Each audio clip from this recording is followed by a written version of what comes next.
They put her in handcuffs in front of the entire base, a nurse, in scrubs.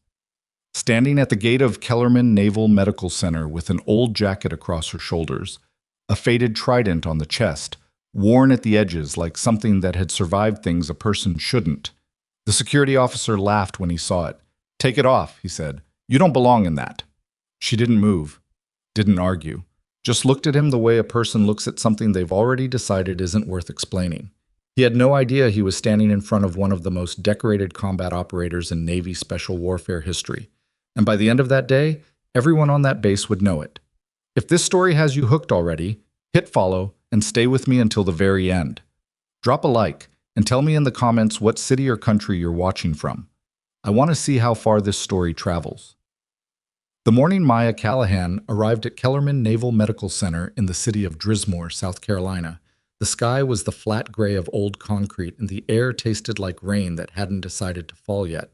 She drove a 10-year-old pickup with a cracked dashboard and a passenger seat covered in medical journals she hadn't finished reading. She wasn't late. She was never late. But she also hadn't slept more than 4 hours because the overnight call at her previous placement had gone sideways at 2 in the morning when a post-surgical patient started bleeding internally, and the attending on duty was 20 minutes out. Maya had handled it. She always handled it. That was the part nobody asked about. She pulled into the visitor lot, grabbed her bag, a worn canvas duffel that had been to places her employment records didn't mention, and walked toward the main gate. Kellerman was a large installation, half hospital and half administrative command. It had the kind of layout that felt designed by committee. A central medical wing flanked by security posts, a wide vehicle entrance used by supply convoys, and a pedestrian gate staffed by 2 officers who looked like they'd been standing there since before the facility was renovated. The whole thing had a vaguely performative quality, like a base that wanted to look serious without being asked to prove it. Maya noticed the camera angles immediately, force of habit. She also noticed the security officer at the pedestrian gate watching her from 30 feet out. He was mid-30s, broad in the chest, with the particular posture of someone who had been told they were important recently and was still enjoying it. His name tag read Garrett Walsh. He had a colleague at the booth behind him, younger, quieter, clearly not the one running the conversation. Maya kept walking. She had her contractor credentials ready. A 6-week placement through the Drismore Regional Nursing Consortium, covering a gap in the medical center's trauma ward, while 2 of their staff nurses were on family leave. She'd done this kind of work before. Show up, integrate, do the job, leave without drama. She was 10 feet from the gate when Walsh stepped forward to cut her off. "Hold on," he said, not quite blocking her path, but close enough to make the geometry uncomfortable. His eyes went straight to the jacket. It was olive drab, the kind of heavy canvas used for field gear rather than fashion. On the left chest, a trident insignia, the anchor, the eagle, the pistol and trident that marked Navy special warfare, stitched in faded gold thread and worn at the edges. There was a name tape above the right breast pocket, but it was so weathered the letters were barely readable. Below it, a small patch that meant nothing to most people and everything to the people who'd been there. "You a contractor?" Walsh asked. "Yes." She extended her credentials folder. He took it without looking at it. "Where'd you get the jacket?" Maya held his gaze for a beat. "It's mine." "That's a SEAL trident." "I'm aware." Walsh's expression shifted into something that wasn't quite a smile. It was the look of someone who had decided they were going to enjoy themselves. "You aware that impersonating a special warfare operator is a federal offense?" "I'm not impersonating anyone." "Then why are you wearing that?" "Because it's cold." The younger officer at the booth, his badge read Trevino, glanced up at that, and Maya caught the micro-expression that crossed his face. Not a smirk, exactly, more like someone who had seen this movie before and knew how it ended. Walsh didn't find it funny. He held out his hand, palm up, like he was used to people handing him things they didn't want to give. "I need you to take the jacket off and come with me." "You have my credentials right there," Maya said. She kept her voice flat, not aggressive, just even. "I'm contracted to the trauma ward starting today. If you want to call the nursing liaison, her name is Patricia Odoms, and she's expecting me." "I don't need to call anyone," Walsh said. "What I have here is an individual wearing restricted military insignia without authorization at a federal installation. That's a problem I handle right now. With all due respect, take the jacket off." It wasn't a request the second time. He'd stepped close enough that Maya could see the small scar at the corner of his jaw and the way his weight had shifted to his front foot, the unconscious posture of someone who expected compliance. She didn't comply. Not because she was being stubborn. She'd learned a long time ago that the moment you concede a false premise, the moment you act as if the accusation is valid by responding to it as if it is, you've already lost the frame of the conversation. And Maya Callahan was very, very good at understanding frames. "I'd like to speak to your supervisor," she said. Walsh's jaw tightened. "You're speaking to him. Your supervisor's supervisor." A beat passed. Walsh reached for his radio. What happened next took 45 seconds and changed the entire trajectory of the morning. Walsh got on the radio and called in a code that Maya recognized as a credential dispute flag, standard protocol, which would bring a senior security officer to the gate within 10 minutes. What was not standard was the way he described the situation. Possible impersonation of military personnel. Subject is uncooperative, requesting backup at pedestrian gate 2. Uncooperative. Maya had said 17 words, but she kept that observation to herself, stepped to the side of the gate as directed, set her bag down on the bench near the booth, and waited. Trevino handed her credentials back without making eye contact.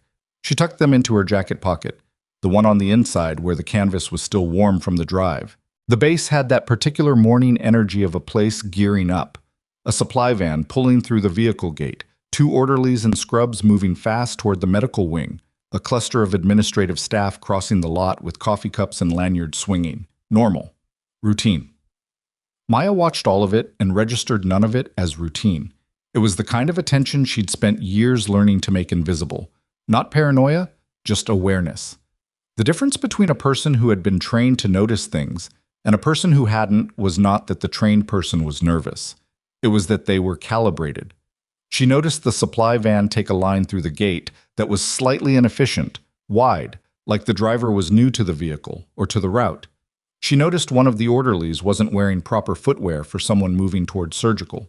She noticed a black SUV parked at the far end of the administrative lot that had been there when she arrived, but had no base parking sticker. She filed all of it.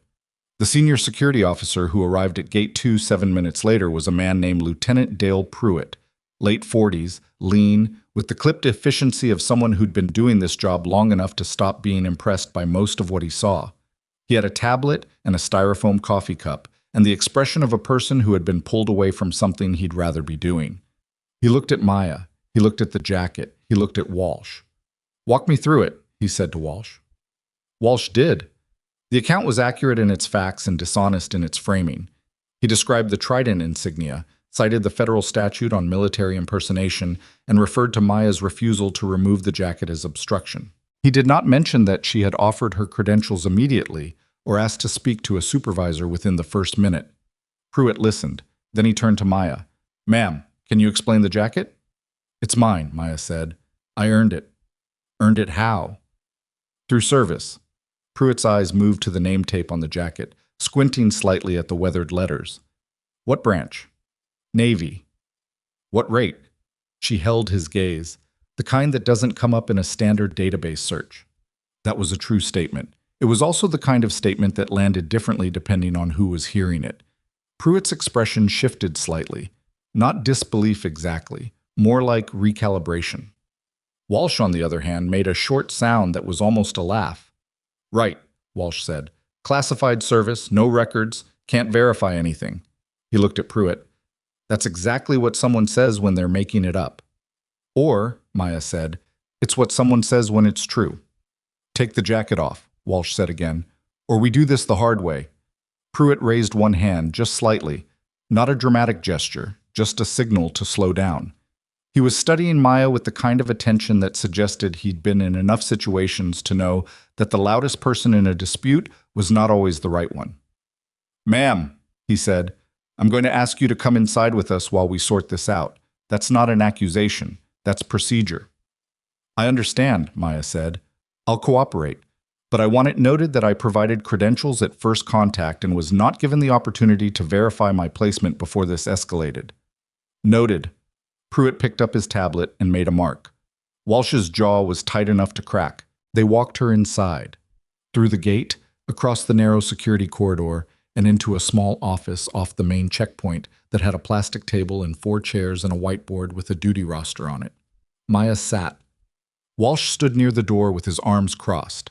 Trevino came in and sat in the corner, quiet, doing something on his phone that looked like paperwork but might have been something else. Pruitt called the nursing liaison. Patricia Odoms confirmed the placement in 40 seconds and sounded mildly irritated at being called before 8 in the morning, which Maya thought was reasonable. That confirms her contractor status, Pruitt said, setting the phone down. It confirms she's supposed to be here, Walsh said. It doesn't confirm she has any right to wear that insignia. The insignia is on personal clothing, Pruitt said. We're not in a duty uniform situation. It's a sealed trident on a military installation. That's not nothing. It's also not automatically fraud. Walsh's nostrils flared. He looked at Maya. You're a nurse. Yes. Nurses don't get tridents. No, Maya agreed. They don't. So who gave it to you? I don't need to answer that. In this office, you do. Pruitt looked at Walsh. Walsh. She's wearing stolen valor on a naval installation. I'm not letting that go. Nobody said, she won't explain it. She won't take it off. She's hiding something. Walsh pushed off from the doorframe and leaned forward over the table, close enough that Maya could see the edge of his name tag and the vein at his temple. Here's what I think. I think you found that jacket somewhere, a surplus store, a family member, someone you know, and you thought it would make you look like you belong here, and that's pathetic. That's actually pathetic. You know what the guys who earn that thing go through? You think you can just put it on because it looks cool? Maya was quiet for 4 full seconds. Then, I know what they go through, she said. More specifically than you'd like me to explain in this room. Walsh straightened. Take it off. No. The word landed flat. Not defiant, just final. Walsh's face went through several things at once, and what settled was a hardness that had moved past frustration into something that felt more like a decision. He pulled out his cuffs. Pruitt stepped forward. Walsh, hold on. She's refusing to comply with a security directive at a federal installation. Walsh was already moving. That's detainable. That is a significant overreach. But Walsh had already rounded the table, and Maya had already stood, and the thing that happened next was not resistance. She didn't fight him, didn't back away, didn't raise her hands. She simply shifted her weight into a neutral stance that required Walsh to approach from a specific angle to make the restraint work. And the precision of that shift, the economy of it, the absolute absence of wasted movement, made Trevino look up from his phone with an expression that was no longer indifferent. Walsh got the cuffs on her left wrist. Maya let him. She looked at Pruitt. I want this documented. It will be, he said. And there was something in his voice that sounded less like reassurance and more like concern. Not for the situation, but about it. They walked her back through the gate and into the open air of the base entrance. A small cluster of staff had gathered. Not a crowd, but enough people to make the moment public. 2 nurses in scrubs. An administrative officer with a lanyard. A military police corporal who had come over to see what the commotion was. Walsh walked her out like he'd caught something. Maya walked like she was late for a meeting. What's happening? One of the nurses asked. Impersonation, Walsh said, loud enough for everyone to hear. Civilian wearing restricted military insignia. The administrative officer looked at Maya with an expression caught between curiosity and embarrassment. The corporal's face was harder to read. Maya didn't look at any of them. She was looking at the parking lot. Specifically, she was looking at the black SUV. It had moved. Not far. Maybe 30 feet. Still in the lot, different position, angled now toward the main vehicle gate. Windows still tinted. No visible plates from this angle. She looked at the vehicle gate. The supply van from earlier was gone. The security detail at the vehicle gate was 2 officers, both of them watching the commotion at the pedestrian entrance, which meant their backs were mostly to the lot. And the SUV was moving again, slowly, almost imperceptibly. Walsh was saying something to Pruitt, something about administrative process and the proper forms. Pruitt was listening with the expression of a man performing patience. Maya was doing math. The SUV's trajectory, if continued, would bring it to the rear approach of the vehicle gate at an angle that minimized the time it was in the guard's direct sight line. The timing relative to the shift change, which she'd clocked from the duty roster on the whiteboard, was not accidental. Whoever was in that vehicle had chosen this window deliberately.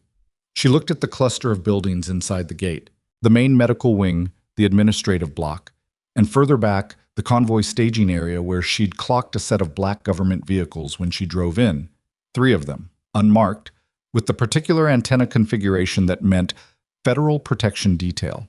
Someone important was here, or about to be. And someone else knew about it. "I need you to listen to me," Maya said. Walsh was mid-sentence. He stopped, looked at her. "Excuse me?" "Not you," Maya said. She looked at Pruitt. "That SUV at the far end of the lot. Black. No plates. It's moved twice since I arrived, and it's currently tracking toward your vehicle gate at a rate that puts it there in approximately 4 minutes." Pruitt turned, looked. "What about it?" "It shouldn't be there. You have a protection detail staged in the interior lot. That SUV knows the gate pattern. Whoever's driving it chose this window because your gate team is watching us." Walsh made a sound. "Unbelievable. Now she's—" "Walsh." Pruitt's voice was quiet, sharp. He was still looking at the lot. "Call it in." "She's making up a distraction. Call it in," Pruitt said again. And this time Walsh went silent. Pruitt got on his radio. His voice was controlled, clipped, professional. Maya listened to the words and also to the pauses, mapping the response structure. The gate team would redirect. The protection detail would be notified. Standard response would take between 90 seconds and 2 minutes to fully engage. 90 seconds was a long time. She was still in cuffs. Pruitt turned back to her. There was a different quality to his attention now. Something more careful. "How'd you spot it?" "I notice things," Maya said. "What kind of nurse notices a surveillance pattern from 40 feet? "The kind you probably want uncuffed in the next 60 seconds, Maya said. And then she said the next part simply, without drama, the way she would have said anything factual. "Because whatever's in that vehicle came here for whoever's in your interior lot, and your team is not going to be enough." Pruitt looked at her for a long, still moment. Then the vehicle gate exploded. Not literally. There was no fire, no shrapnel.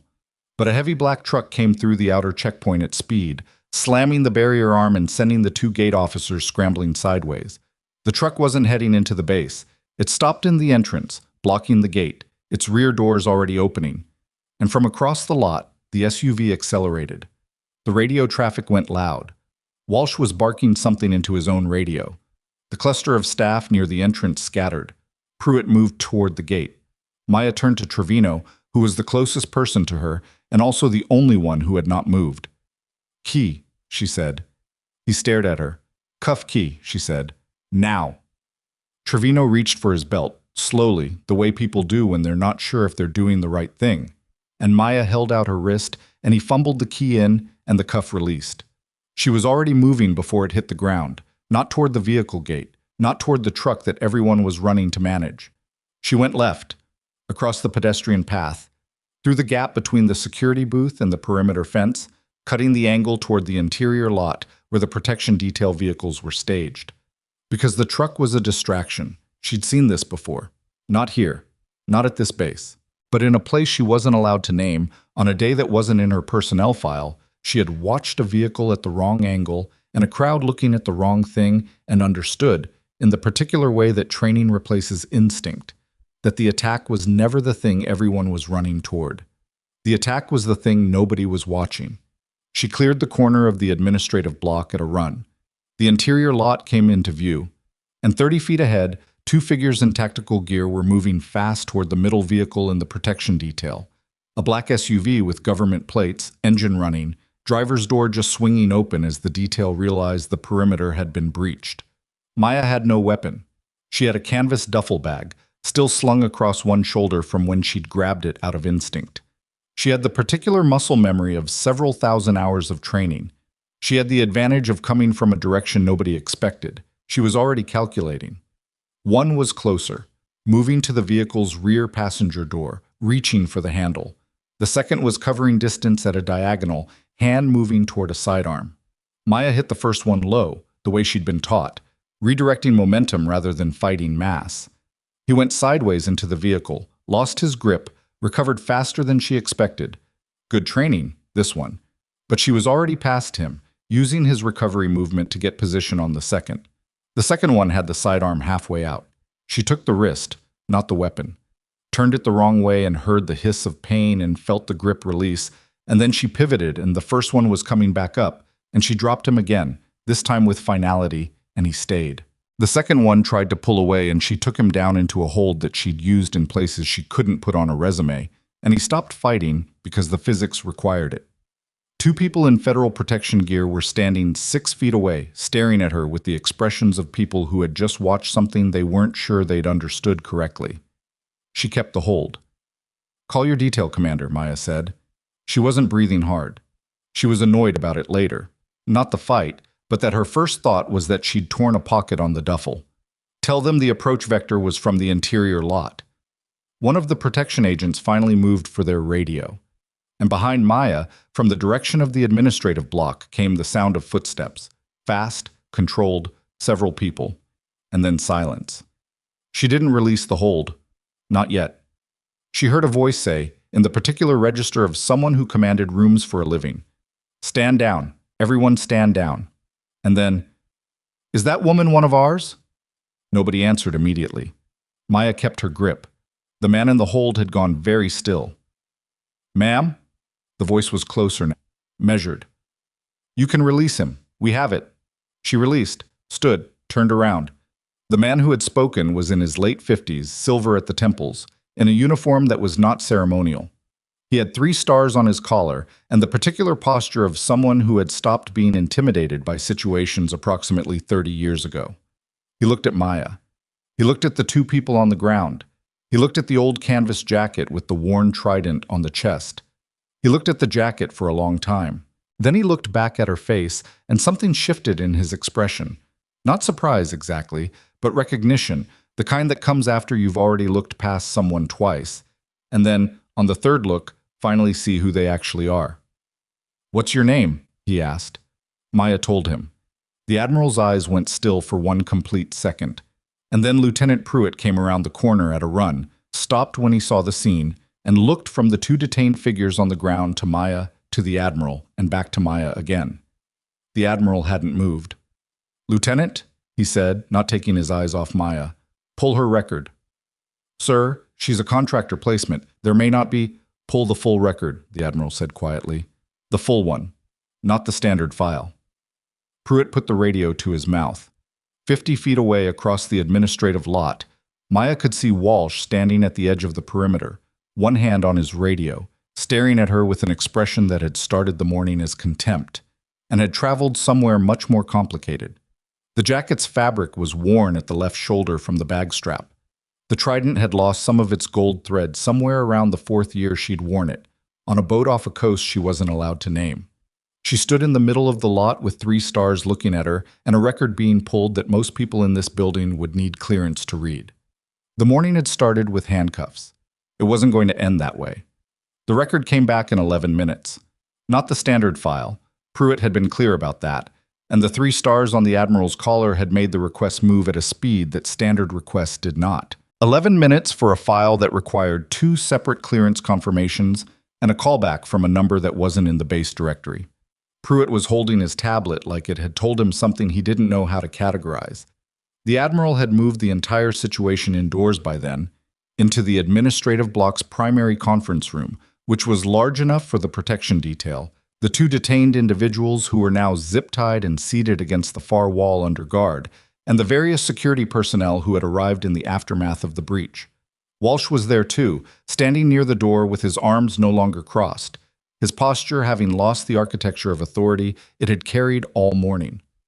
Maya sat at the table with a paper cup of water she hadn't touched. She wasn't nervous. She wasn't performing calm, either. That was the thing about actual calm versus the performed version. Performed calm had a tension to it, a held quality, like someone not flinching at a loud noise. Real calm was just the absence of agitation. Maya had been in rooms with worse energy than this one, waiting on worse outcomes. She was tired, mostly, and her left wrist had a faint red mark from the cuff. "Admiral Declan Marsh," Pruitt said, which was the first time anyone had introduced the 3-star by name. He was addressing Maya, which meant he was also confirming the identity for the room. Commander, Naval Medical Command Southeast. He was scheduled to arrive at Kellerman this morning for a readiness review. The visit was not publicly announced. It shouldn't have been, Maya said. Pruitt looked at her.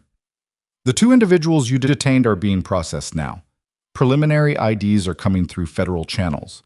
He set the tablet down on the table, facing her. But first, your record. He said it and then stopped as if he was uncertain how to continue. Admiral Marsh, standing at the far end of the table, said it for him. Maya Callahan, former Naval Special Warfare Medic, attached to DevGru Support Element, classified operations, multiple deployments. Service record is redacted above the E7 classification level. He paused. Valor Awards, plural, 2 of which are not publicly listed. The room had gone the particular kind of quiet that happens when people recalibrate. Walsh made a sound that wasn't quite a word. The jacket, Marsh continued, looking at Maya directly, was issued following Operation Halcyon Reach, a classified rescue operation conducted in a non-permissive environment approximately 4 years ago. The trident insignia was authorized by the commanding officer of the involved unit as a mark of, he stopped, chose the next word carefully, partnership. I don't need it explained, Maya said. Not defensive, just practical. I know, Marsh said. I'm explaining it for the room. That landed where it was meant to land. Pruitt was already looking at Walsh. Walsh was looking at the table. The two individuals currently zip-tied to my wall, Marsh said, turning to the military police officer who had taken custody. What are we getting? First one's coming back as Terrence Gill, former contract security, discharged for cause 18 months ago. Second one isn't in any system we currently have access to, which is its own answer. Get NCIS on the line. Already called, sir.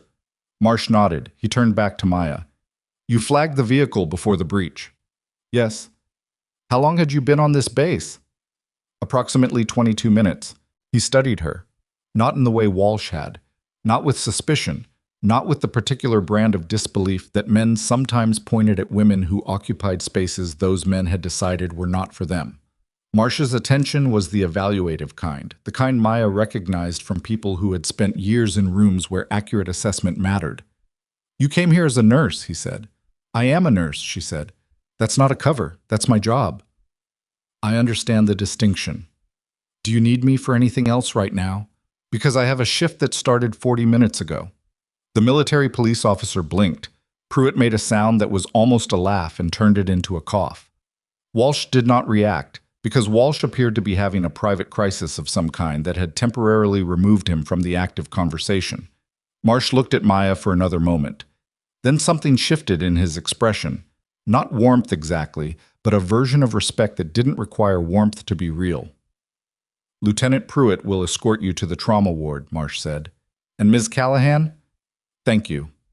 Maya stood, picked up her duffel, which had a small scuff on the lower panel that hadn't been there this morning. You should know that the vehicle gate barrier is going to need replacing.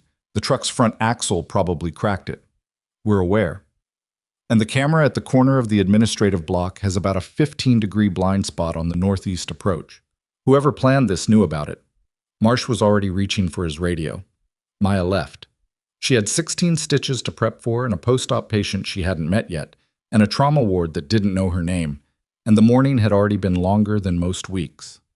The trauma ward at Kellerman Naval Medical Center occupied the east wing of the second floor, a long corridor of rooms that always smelled like antiseptic and recycled air, and the particular undersmell of industrial cleaning products that never quite masked what they were cleaning.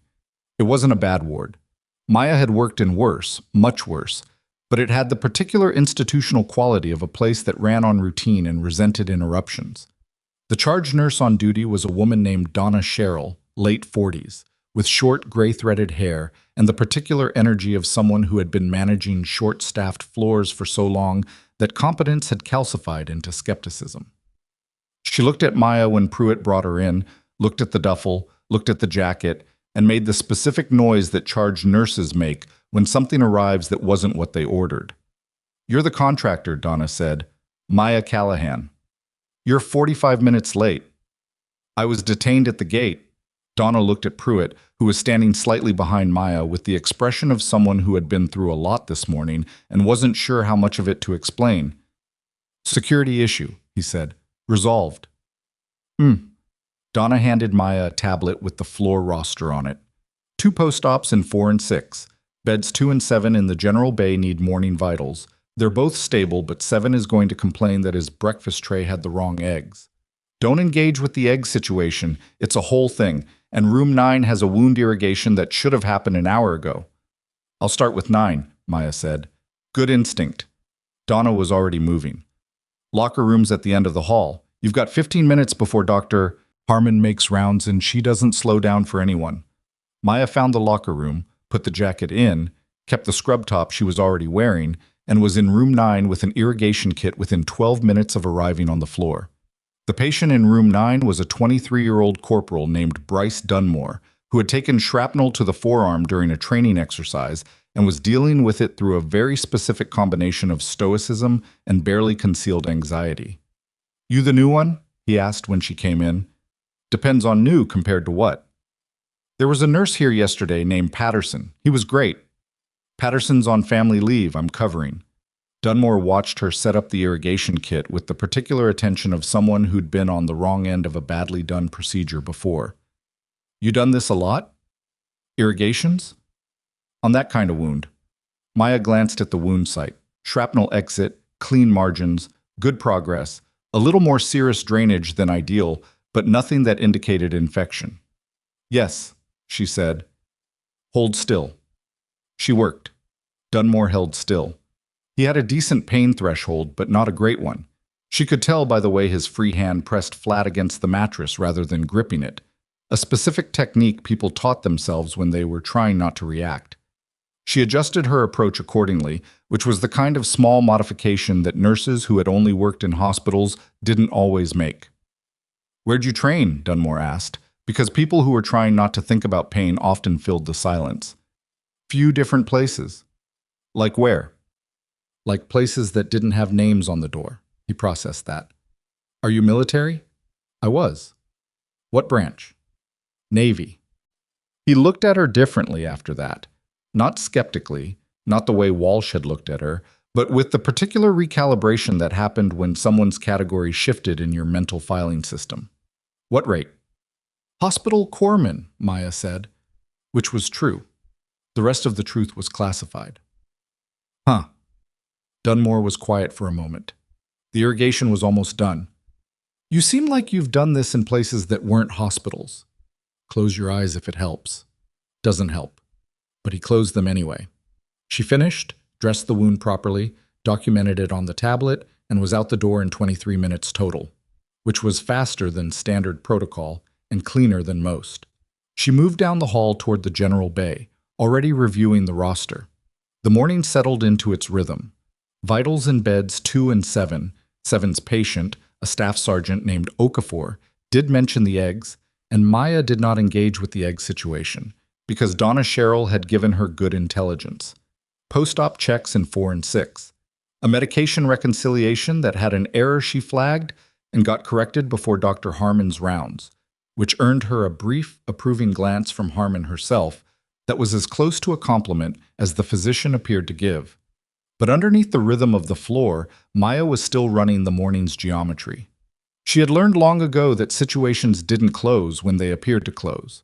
The 2 men in the conference room were being processed, NCIS was involved, and Marsh had the camera information. But the operational question that hadn't been answered was the one that bothered her like a wrong note in a familiar piece of music. How had anyone known Marsh would be here?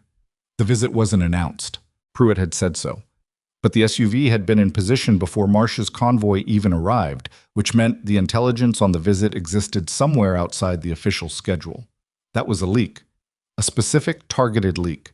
She was documenting a medication note when her pager went off.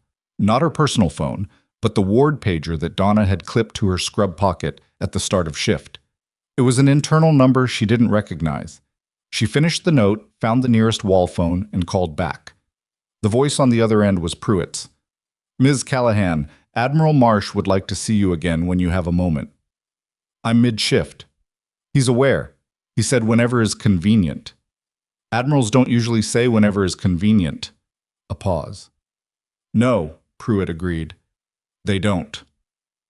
She went on her lunch break, which was 40 minutes, and which she usually used to eat something and not talk to anyone, two practices she'd maintained across every placement for the last 2 years because they were the closest thing to recovery the job allowed.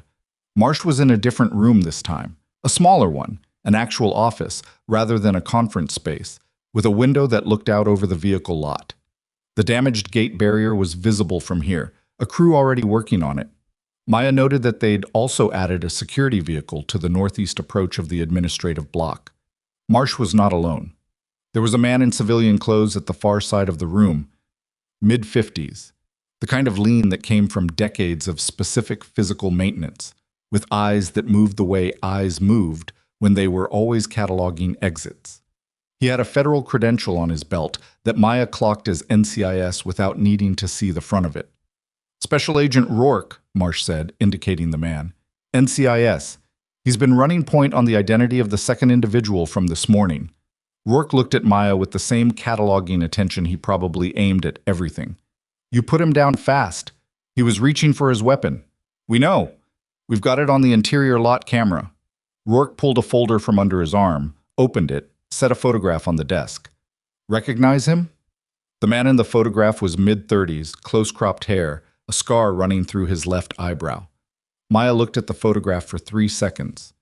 No, she said. You sure? I said no. Rourke nodded, like that was the answer he expected and not necessarily the answer he believed. His name is Jonas Velde, former Dutch military intelligence, currently freelancing, currently in federal custody. He's been flagged in 3 separate investigations over the last 18 months. He paused. All 3 involved Naval Medical Command. The room was quiet.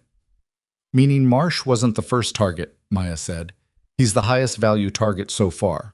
Rourke collected the photograph. The previous 2 attempts failed for reasons we haven't fully established. This morning's attempt failed because of you, which is a different category of reason. He looked at her directly. We're trying to understand what this operation is actually targeting. It's not individual officers. The pattern doesn't support that. What does the pattern support? That's what we're trying to work out. Rourke closed the folder. Are you currently attached to any active investigation or classified program? No. Your last operational deployment was 4 years ago? Approximately. And your current role is civilian nursing placements through the Drismore Consortium? Yes. Any contact with former unit members in the last 6 months? Maya's answer to that one took a fraction of a second longer than the others, and she knew Rourke noticed it because Rourke noticed everything. Minimal, she said. Minimal meaning? Meaning it exists, but it's not operationally relevant. Rourke looked at her for a long moment. You understand that I'm going to need more than that.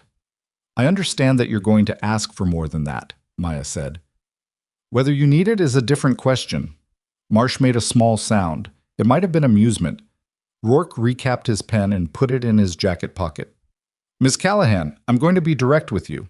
Jonas Velde, before his lawyers get to him, is going to claim that the operation this morning was in response to something specific, something he was hired to prevent or disrupt. He held the folder at his side, eyes steady. The fact that you were here, that you flagged the threat and neutralized the physical element of the attack. From where I'm standing, that coincidence has the shape of something that isn't a coincidence. The window behind Marsh showed a pale November sky and the distant tree line beyond the base's perimeter. Maya looked at neither. I was contracted to this facility 6 days ago, she said. The consortium assigns placements. I don't choose them. You didn't request Kellerman? I don't make requests. I go where I'm assigned. Rourke nodded, but his eyes didn't agree with the nod. We'll need to verify the assignment chain. Verify it, Maya said. I have nothing to hide.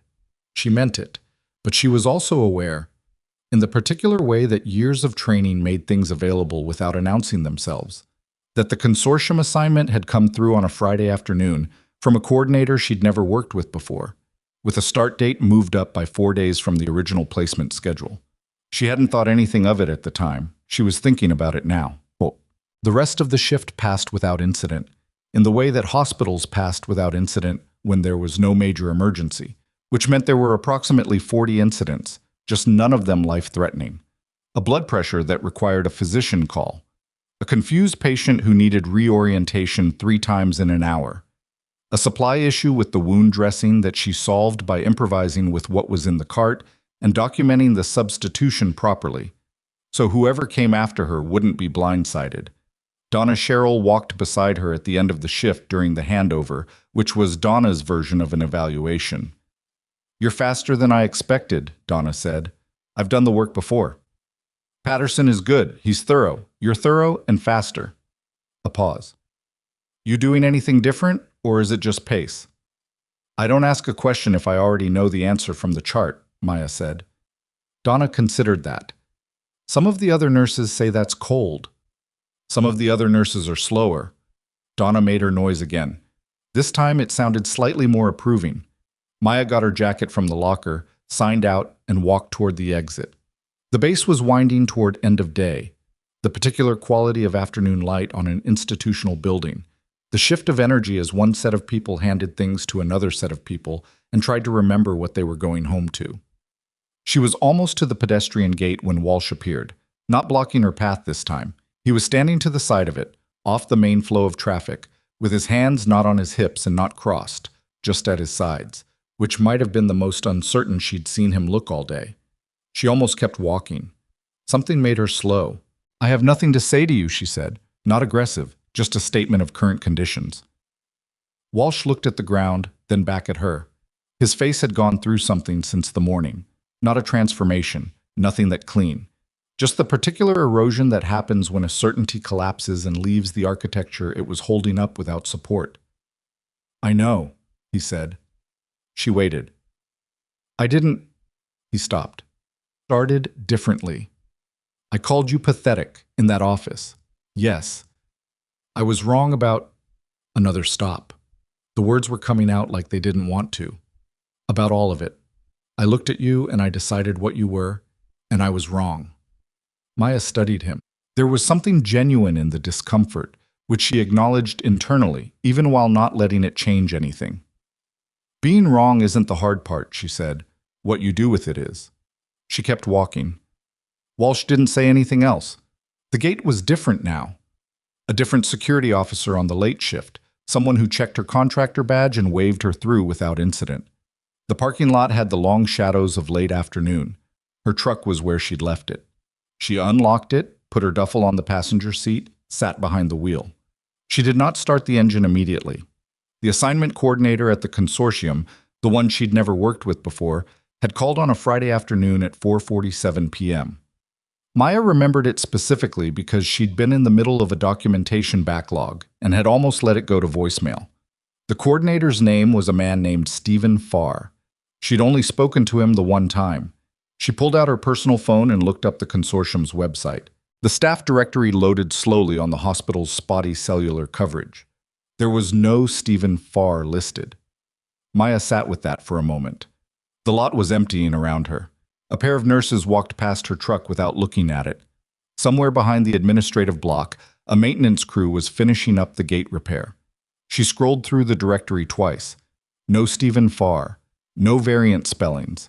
The coordinator she'd worked with before the Farr call, a woman named Lena Boggs, who had handled her last 3 placements, was listed, photograph and office number both present. Maya looked at her recent call log. Friday, 4:47 p.m. A number with a 912 area code. She didn't call it back. She took a photograph of it with a second phone she kept in the duffel, a device that connected through a different network, that she'd been carrying for 2 years out of a habit she'd never fully talked herself out of. Then she sent the photograph to a single contact listed in that phone only as R. She started her truck. Her phone buzzed before she reached the parking lot exit. Not the second phone, the first one. The call was from a number she didn't have saved. She answered. "Miss Callahan." The voice was male, even, with the particular controlled quality of someone choosing every syllable. "You had an interesting morning." "Who is this?" "Someone who's been watching the same problem you've been watching," the voice said. "And who'd like to talk before the people looking at you get the chance to look closer." "I don't meet strangers." "You already met one this morning, Jonas Velde." A pause. "He wasn't there for the Admiral." Maya's hand was still on the wheel. She hadn't moved. "Then who was he there for?" she asked. The voice on the other end said a name she hadn't heard in 4 years. Her own. The name sat in the cab of the truck like a third person. Maya didn't respond immediately. She let 2 seconds pass, not because she was afraid, but because the response to hearing your own name spoken by an unknown voice in a context like this was not fear. It was assessment. An assessment required a breath's worth of stillness. "You have 30 seconds to tell me something that earns the next part of this conversation," she said. "The 912 number you photographed," the voice said. "Don't run it through standard channels. It routes to a shell registered in Delaware that's been active for 11 days. If NCIS pulls it first, you lose the thread." She was already recalculating. He knew about the photograph. That meant either her truck was being watched, or the second phone was compromised, or both. "Who are you?" she said. Not a question. A demand with the punctuation removed. "Someone who got the same call you got 6 days ago. Different number, same script." A pause. "My placement got moved up too." "Where are you placed?" "I'm not.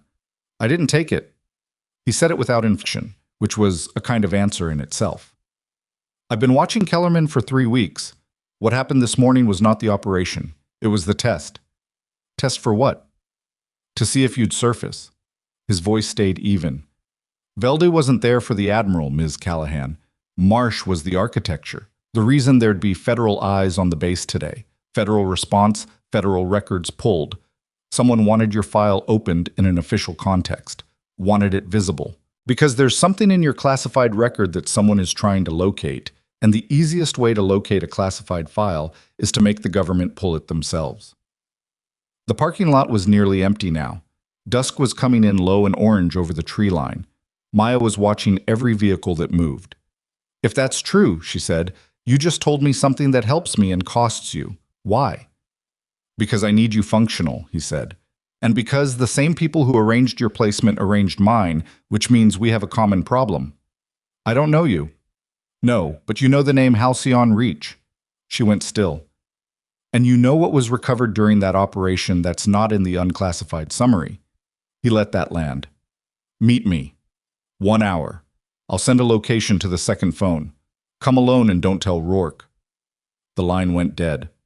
Maya sat in the truck for another 30 seconds, window down, listening to the sound of the base behind her and the traffic beyond the perimeter fence and the specific quality of silence that a situation leaves when it has just become significantly more complicated. Then she drove. The location came through on the second phone 8 minutes later, a coordinates pin that resolved to a diner called Marcel's on the outer edge of Drismore, the kind of place that existed between a tire shop and a storage facility and served breakfast all day because the clientele worked odd hours and didn't need atmosphere. She arrived 7 minutes early and sat in the parking lot for 4, watching the diner's interior through the windows. 4 customers visible. A waitress who moved like her feet hurt. A man in a corner booth with his back to the wall and a coffee cup he wasn't drinking. She went in.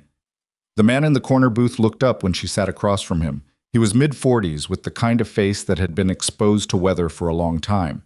Not rough exactly, but settled, like the features had stopped trying to look younger and had made peace with what they'd become. His hands were around the coffee cup, not gripping it.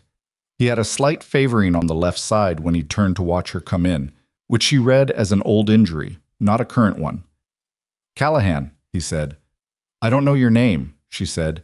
"Garrett Noss. I was MARSOC, not Navy. But we overlapped on the back end of Halcyon Reach. I wasn't inside the wire. I was on the exfil." He watched her face. "You don't remember me." "There were 6 people on the exfil," Maya said. "I was focused on keeping 2 of them alive." "I know. No, you kept 3 alive. The official count was 2. The waitress came over. Maya ordered coffee and nothing else. Noss waited until the waitress was out of range. "The third person," he said, "the one who's not in the report." "I know who you mean." His name surfaces about every 8 months in federal intelligence channels. Each time it surfaces, it's connected to a different entity trying to locate him. Noss turned the coffee cup in his hands. 3 weeks ago, it surfaced again, this time connected to a financial network that has ties to 2 defense contractors and a private intelligence firm called Solace Group. "I've heard of Solace." "Most people haven't. That's intentional." Noss looked at her directly. Solace Group has been operating in the gap between private security and government intelligence for about 6 years. They're not illegal. They exist in the places where the law is ambiguous enough that legality becomes a matter of paperwork. What they're very good at is acquiring information that governments don't want to sell but can't afford to protect. And they want the third person from Halcyon Reach. They want what he knows, or what he took with him. Nos paused. The operation recovered 2 things that night. You know what's in the report. The other thing? The thing that isn't. He carried out in a case that wasn't inventoried. Maya was quiet. I don't know what was in it, Nos said. I wasn't close enough. But whatever it was, it's been worth killing for twice in the past year, and this morning suggests it's about to be worth killing for again. The coffee arrived. Maya wrapped her hands around the cup but didn't drink. If Velde was there to surface my file, she said slowly, then whoever hired Solace Group thinks I know where he is.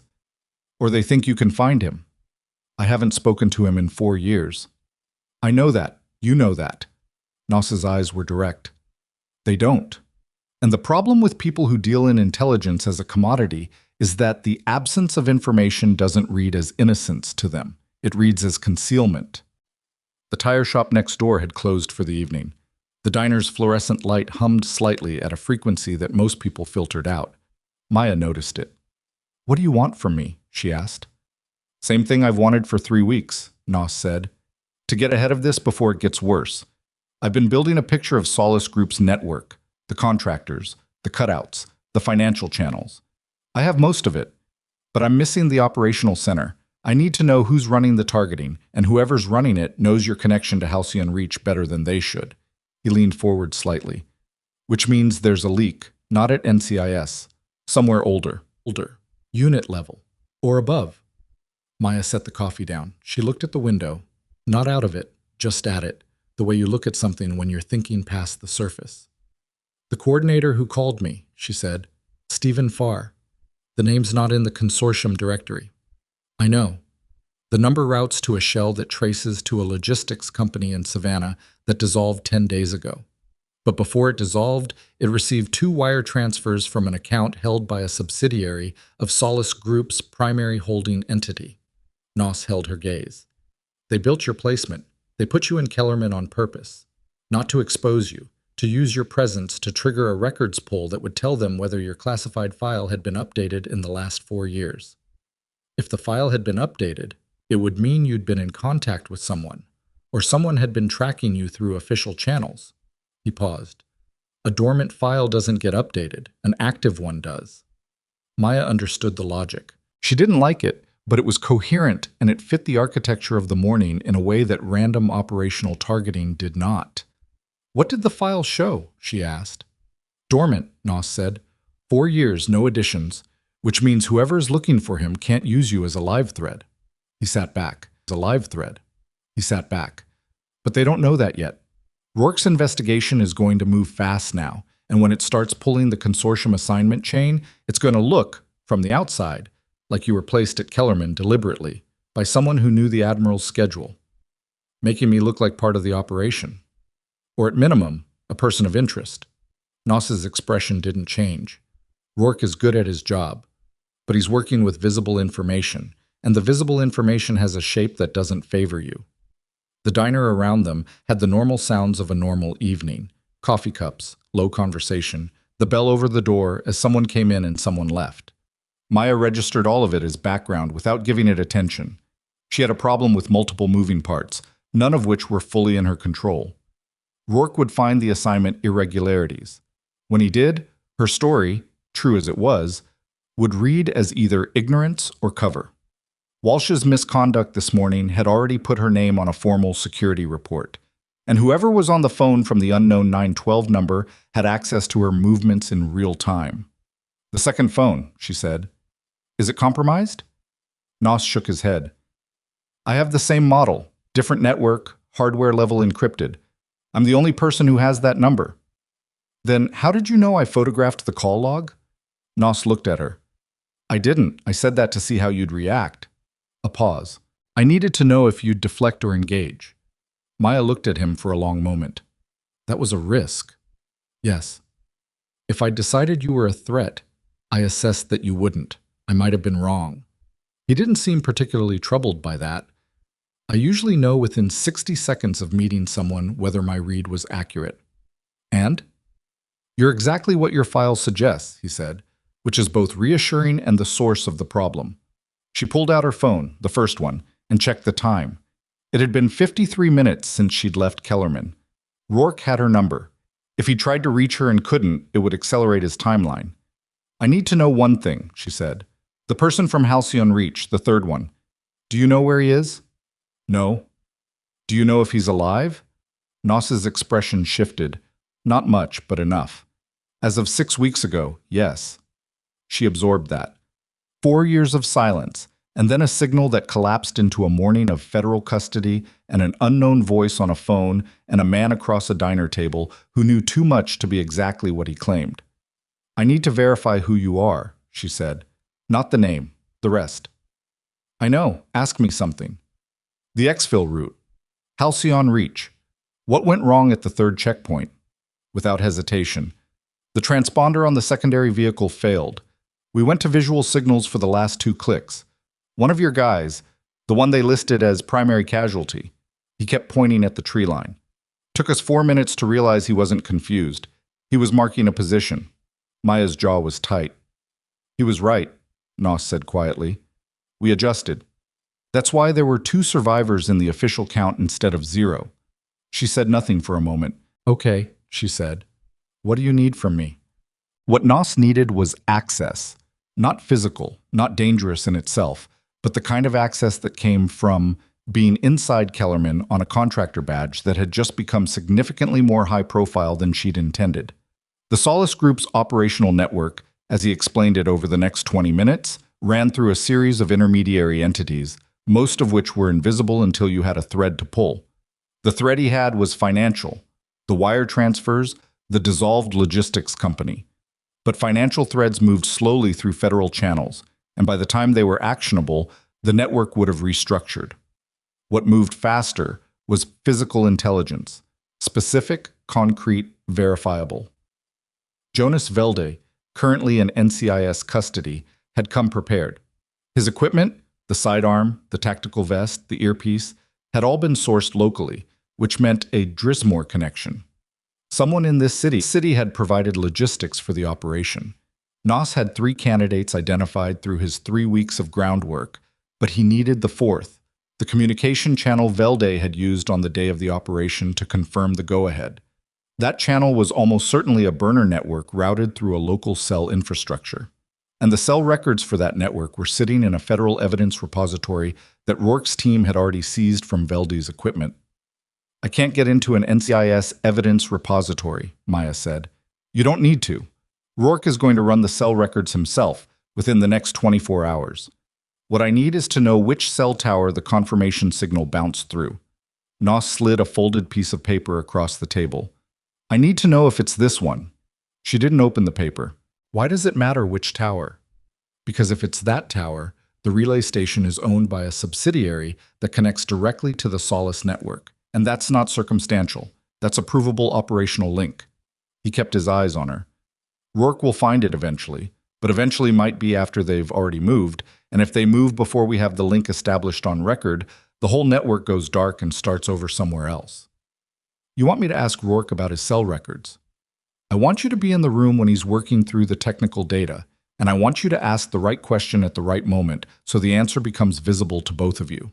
He paused. Not manipulation. Collaboration. You just don't tell him who's on the other end of the collaboration yet. Maya thought about that. Rourke was not a careless man. He would notice if she appeared too interested, too knowledgeable, too specifically curious. She would have about one question at the right moment, and it had to land the way a natural question landed, not like something that was pointed. She opened the paper. A cell tower identifier. A specific location on the south side of Drismore, near the port facility. She memorized it, folded it again, put it in her jacket pocket. This goes sideways, she said, and I don't know you. That's standard, Noss said. She left first. He stayed with his cold coffee. Rourke called her at 8:14 that evening. She was at her temporary rental, a furnished apartment 3 miles from the base that the consortium provided for contractors on extended placements. Eating a bowl of rice she'd made because it required no decisions, and she'd already used up the day's supply. "Miss Callahan, I know it's late." "It's fine," she said. "What do you need?" "I'd like you to come in tomorrow morning before your shift. There are some questions about your placement that I need to run through with you formally." A pause. "I want to be clear. This is informational, not interrogational. You're not a suspect." "Not yet," she said. A beat. "Correct. But I want to get ahead of that framing rather than let it develop on its own." "What time?" 7. Admiral Marsh's office is available." "I'll be there." She finished the rice, washed the bowl, sat at the small table by the window that looked out over a parking lot, and beyond it, the lights of Drismore proper, a medium-sized city that she'd known for 6 days and already understood the geography of better than most people who'd lived there for years, because that was the kind of attention she carried everywhere and couldn't turn off. She pulled out the second phone. One message from R. 3 words. "Confirm receipt.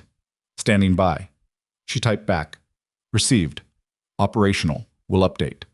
Then she turned off the overhead light and sat in the dark for a while, not because she was dramatic, but because darkness was easier to think in, less input. The brain settled. The third person from Halcyon Reach had a name. She hadn't said it to Nos, and she wasn't going to say it to anyone until she understood the full shape of what was moving around it.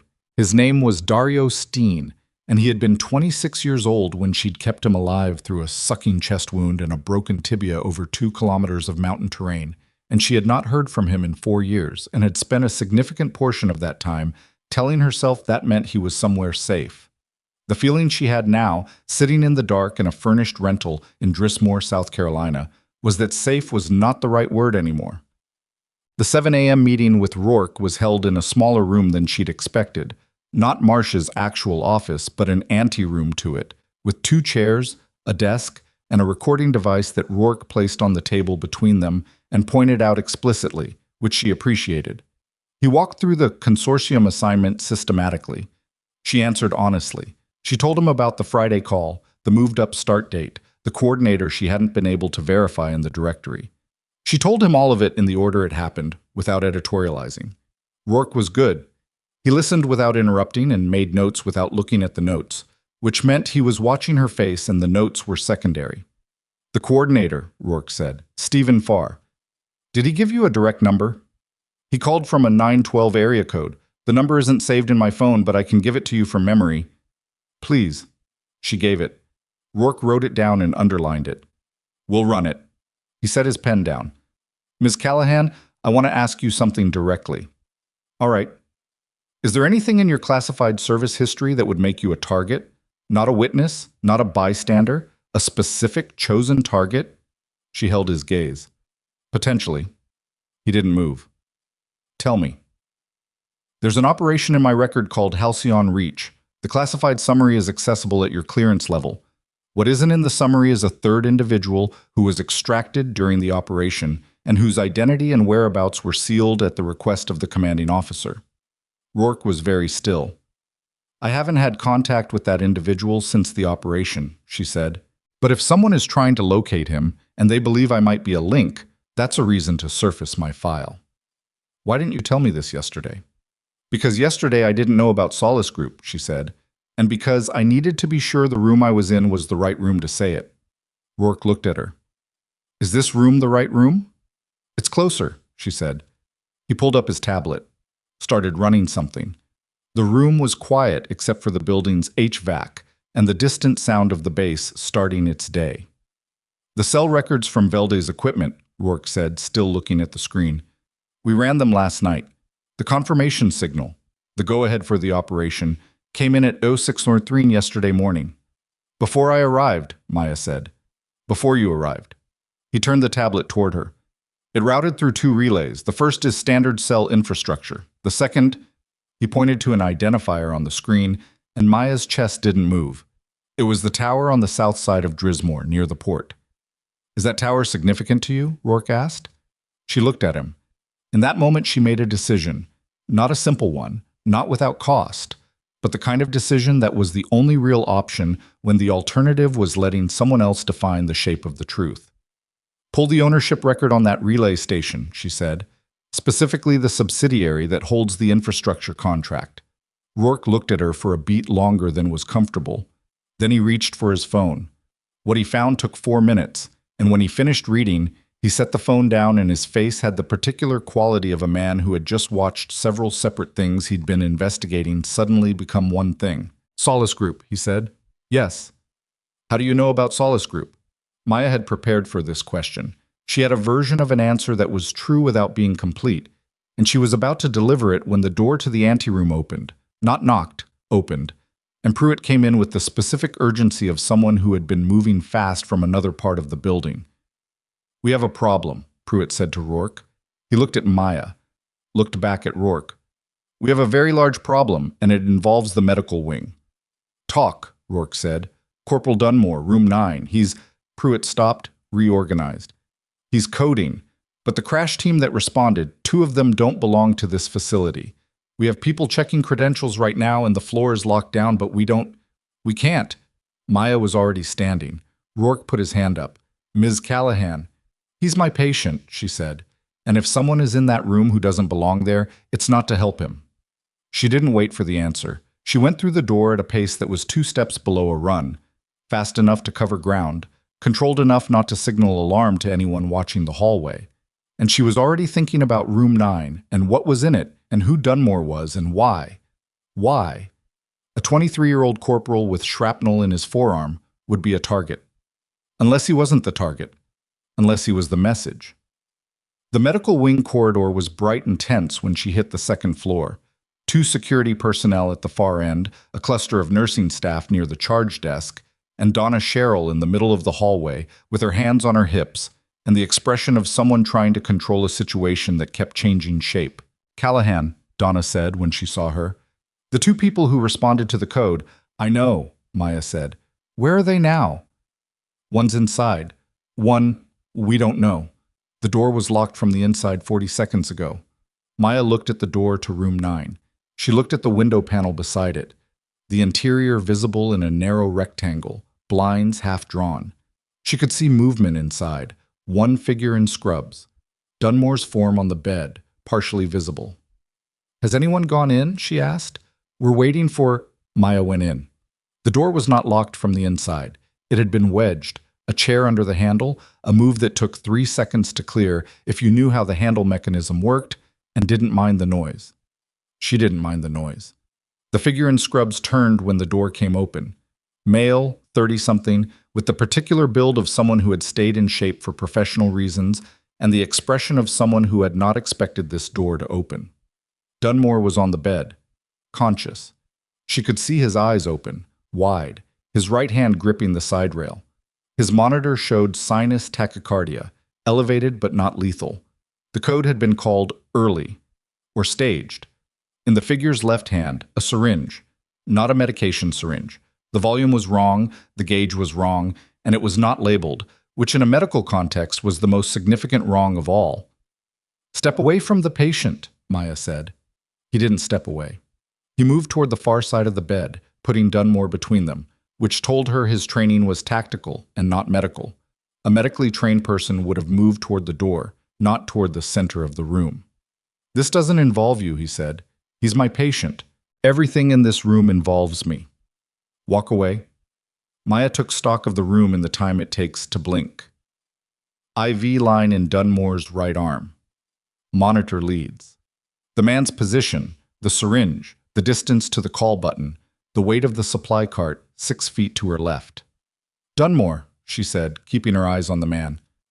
"Can you talk?" "Yeah," Dunmore said. His voice was tight. "Yeah, I can talk." "Move your right arm off the rail." "What?" "Do it now." He did. She saw why she'd asked half a second later when the man moved, fast, toward Dunmore's foreline, syringe angled.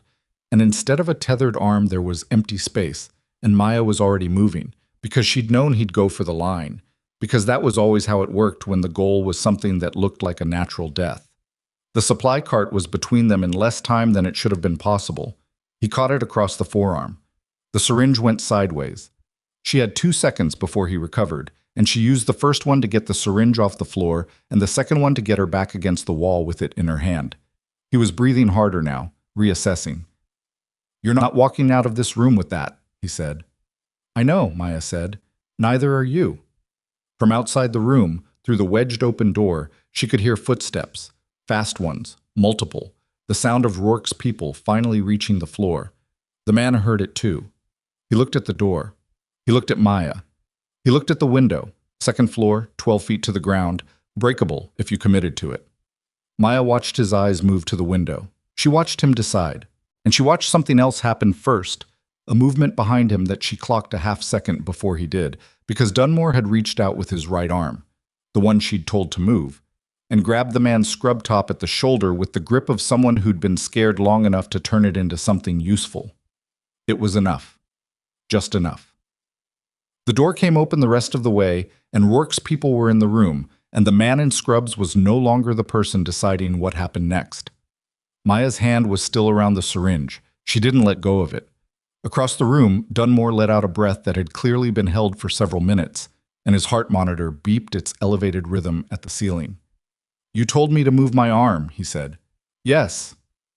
"Did you know he was going to go for the IV?" "I thought it was likely." Dunmore was quiet for a second. Then, "I really thought you were just a nurse." "I am a nurse," Maya said. "That's not a small thing." She turned to hand the syringe to Rourke, who was standing in the doorway and looking at her with an expression that had moved well past professional neutrality into something significantly more complicated. "I need that analyzed," she said. "Whatever's in it connects back to Solace Group. I'd bet your career on it." Rourke took it, carefully. "I'm starting to think your career is more complicated than mine." "My career is nursing," Maya said. "It's been a strange week." She turned back to check Dunmore's vitals. His heart rate was coming down. The IV line was intact. She'd gotten to it before anything was introduced. His wound dressing from the day before was undisturbed. He was going to be fine. She updated his chart, flagged the event for documentation, made the notes in the precise, specific language of a medical professional, because that was what she was, and no morning of chaos or 4 years of silence or classified file buried in a government server was going to change that. But beneath the documentation, underneath the professional surface of it, something else was sitting. Dario Steen had been alive 6 weeks ago.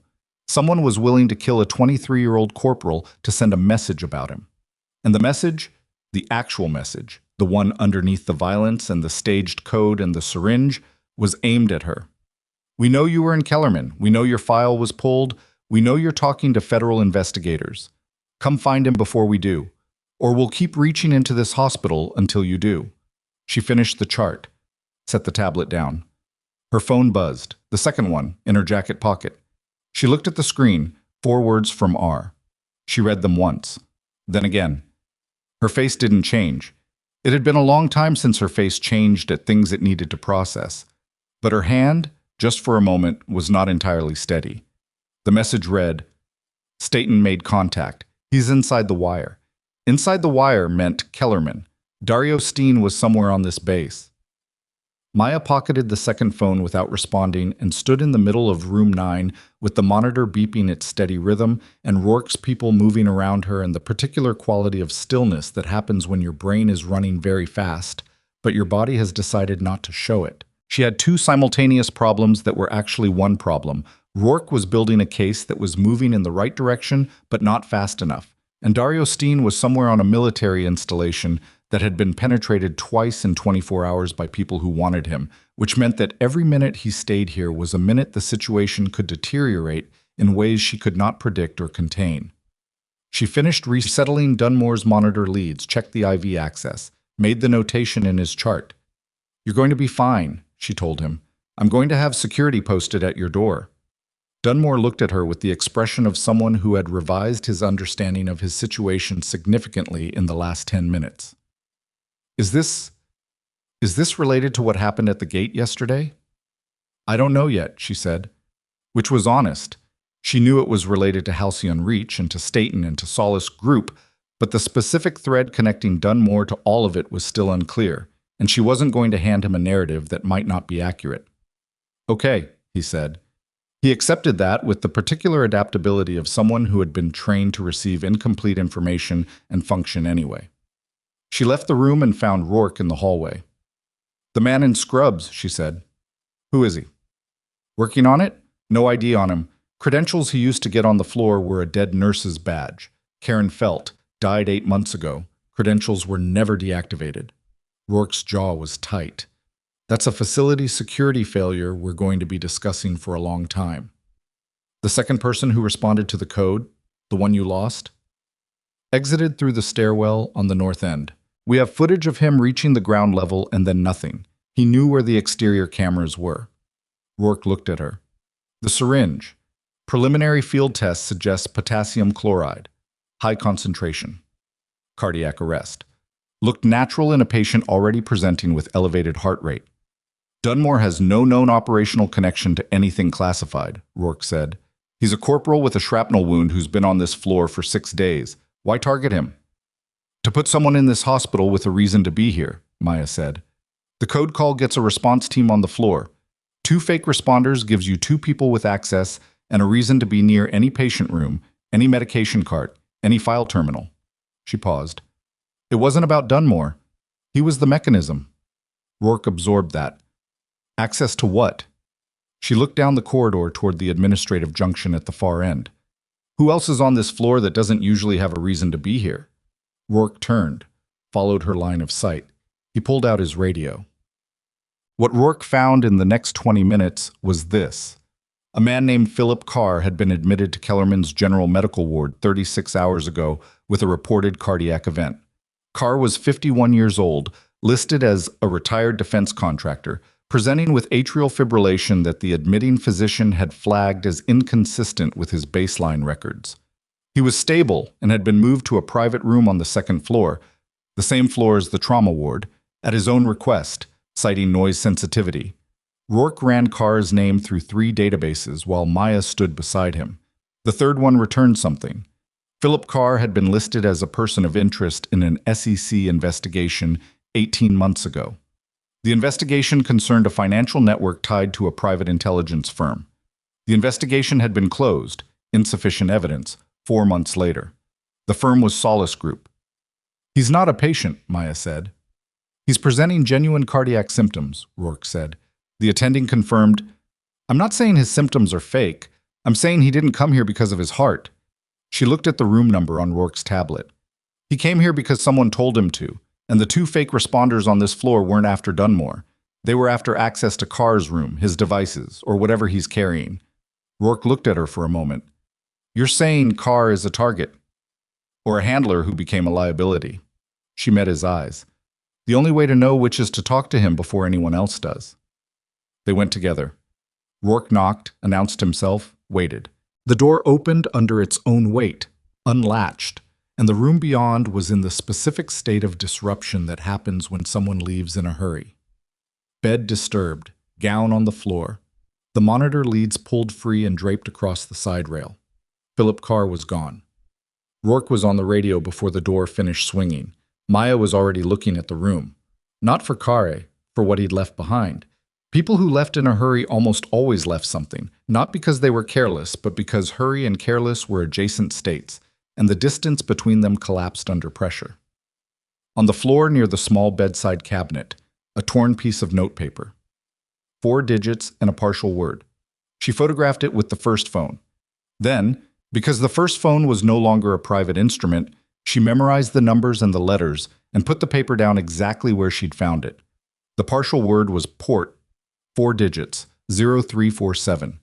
She walked out of the room and let Rourke's people move past her into it and stood in the corridor for exactly 1 breath. Port facility. South side of Drismore. The same location as the relay tower Noss had shown her on the folded paper in the diner. The Solace Group's logistics network ran through the port, and Carre, whether target or liability, had just run toward it. She found a quiet alcove near the stairwell and sent 2 messages on the second phone. The first to R, Carr Mobile. Port facility. Need Noss on site. The second directly to the contact she'd been maintaining for 2 years with a discipline she'd never fully explained to herself, checking in every 30 days with a single word confirmation that she was operational and uncompromised. This time she sent 4 words instead of 1. He's here. Call me. Then she went back to the floor and did the rest of her nursing shift, because there was a version of this situation where everything she knew went to Rourke right now, and he handled it through proper federal channels. And that version had a significant flaw. Rourke didn't know about NOS, didn't know the full shape of the port connection, and didn't know that Dario Steen was on this base, and assembling all of that in a federal briefing room would take time that the current operational pace was not going to allow. She changed Dunmore's dressing at noon. His color was better. The tachycardia had resolved. "You okay?" she asked. "Someone tried to kill me with a fake nurse and a needle," he said. "So, not great. The security officer at your door is one of Rourke's people. He's not moving." "That's something." Dunmore watched her work with the careful attention he'd shown since the first irrigation. "Can I ask you something?" "You're going to regardless." "Fair." He was quiet for a beat. "Why are you still doing this, the nursing? If your record says what I'm pretty sure it says, based on yesterday and today, why are you here changing my dressing instead of," he gestured vaguely, "whatever else you could be doing?" Maya smoothed the edge of the dressing. "Because this matters," she said. The other thing mattered too. But people act like they're incompatible, and they're not. They seem pretty incompatible from where I'm lying. You've got good perfusion in that forearm. You'll be cleared for light duty in 10 days. He accepted the subject change without pushing it. She appreciated that. At 1400 hours, Rourke found her at the medication cart and asked her to walk with him. They went to the stairwell landing, the particular unofficial conference room of hospital buildings everywhere, private without being conspicuous. "Philip Carr," Rourke said. "We found him." "Where?" "Parking structure on the west edge of the base. He was in a vehicle registered to the dissolved logistics company, the same one connected to your coordinator. He'd been dead approximately 40 minutes when we found him." The stairwell was quiet. Somewhere below, a door opened and closed. "Cause?" Maya asked. "Pending." But the attending who looked at him on scene said cardiac. Could be natural given his history. Rourke's expression said he didn't believe it was natural. His phone was gone, but we found a laptop in the vehicle's storage compartment, encrypted, but our people are on it. What was he running from? We think he intercepted a communication this morning, something that told him the operation had been compromised and he was the next expendable component. Rourke leaned against the stair rail. He wasn't a patient, was he? No. He was Solace Group's coordinator on the ground. He arranged the logistics, the weapons sourcing for Velde, the fake credentials, the cell relay. Rourke looked at his tablet. The financial thread we're pulling from the dissolved company runs upward through 4 layers of corporate structure. At the top is a holdings entity registered in Luxembourg. We're working international channels to pierce it, but that takes time, Maya said. Time we don't have if the operational network restructures. He set the tablet down against his leg.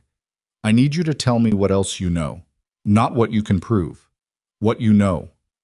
She looked at him.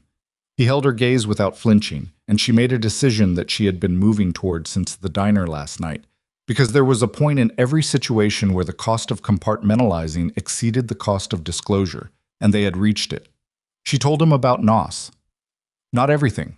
Not the second phone, not R, not the specific mechanics of how she'd identified the cell tower during their earlier conversation. But NOS. Who he was. How he'd contacted her. What he'd been building for 3 weeks. Rourke listened without interrupting. That was the thing about genuinely good investigators. They understood that the moment you interrupted a disclosure was the moment you risked reshaping it. When she finished, he was quiet for 4 seconds. You withheld a material contact for approximately 18 hours, he said. Yes. Because you needed to verify him first. Because I needed to understand the shape of the situation before I handed it to federal investigators who would move fast and potentially move wrong. She met his eyes steadily. I'm telling you now because the shape is clear enough. Clear enough, Rourke repeated. Not an echo. A question. Solace Group's network has a physical anchor at the port facility. Carr was running toward it. The operational commander, whoever's above Carr in the structure, is either at that location or was coordinating through it. NOS has 3 weeks of groundwork on the location. If you move on it with a full federal response before he's brought in, You risk alerting the network and losing the top of the structure. Rourke looked at the ceiling for a moment. It was the gesture of a man running probabilities. Tell me where Nos is, he said. Nos came in voluntarily, which Maya had expected, because a man who had spent 3 weeks doing careful independent intelligence work on a private military network was not a man who ran from federal investigators. He walked into the base at 15:30 hours with a hard drive under his arm and sat down across from Rourke, with the particular calm of someone who had been prepared for this moment. Maya wasn't in the room. She was back on the floor. Donna Sherrill had 3 patients who needed afternoon assessments, and Maya was the one doing them, because the fact that the situation had escalated to federal investigators and a dead body in a parking structure did not stop Kellerman's trauma ward from needing nursing coverage. Okafor in bed 7, the one who'd had opinions about the eggs, was improving steadily and wanted to know when he could go home. She told him the physician would assess in the morning. He told her that physicians always said that. She agreed that they often did. At 16:15, her personal phone buzzed, a number she did know, a number she'd had saved for 4 years under a contact name that was just 2 initials. DS. She stepped into the medication room and answered. I have about 2 minutes, the voice said. It was lower than she remembered, and steadier, which was either maturity or a very good performance. I'm told you're on the 2nd floor. Who told you? Someone who has been keeping track of you since I asked them to. A pause. I'm sorry about that. It started as protective, and I know how it sounds now. Where are you? Administrative block. I came in through a contractor entrance at EO 600. I've been waiting for the right moment to... He stopped. There isn't a right moment, I know that. I just needed to see that the situation was what I thought it was before I surfaced. Dario. She kept her voice even. NCIS is here. The man running the investigation is good. You need to talk to him. I know, I came here to do that. Another pause. But I need you to know something first. What I took out of that operation, what's in the case that isn't in the report, I didn't take it for personal reasons. There was a decision being made above our pay grade about what to do with it, and the decision was wrong, and I took it to prevent the wrong decision from being executed. What is it? Evidence, he said, of a procurement arrangement between a senior naval acquisitions officer and Solace Group, predating the operation by 2 years. They were selling access, not classified programs, not weapons. Access to personnel files, to the identities of classified operators. His voice was steady. Halcyon Reach happened because someone sold our team's identities to the network we were operating against. Our cover was burned before we went in. We went in anyway because the commanding officer didn't know the intelligence had been compromised, and 4 people died because of it. Maya was very still. The case has documentation, Dario continued. Transfers, communications, a paper trail that identifies the officer by name. I've been carrying it for 4 years because the moment I surface it through official channels, it either gets buried or it gets me killed, and I wasn't willing to let it be buried. A breath. But Solace Group knows I have it. That's what this week has been about. Not me. The documentation. The senior acquisitions officer, Maya said. Is he still active?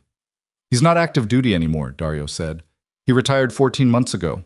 He now sits on the board of a defense advisory firm. A pause. The firm is a subsidiary of Solace Group. The room she was standing in had medications organized by category and labeled in the particular precise language of pharmaceutical nomenclature. She looked at a shelf without seeing it. What's his name? Dario told her. She didn't recognize it, but the weight of it was clear regardless. A name connected to 4 deaths and 4 years of a man living off the grid, and an operation this week that had put 3 people in federal custody, 1 person dead in a parking structure, and a 23-year-old corporal within seconds of a potassium chloride injection. You need to give Rourke the case, she said. I know. Now, Dario, not tomorrow. I know.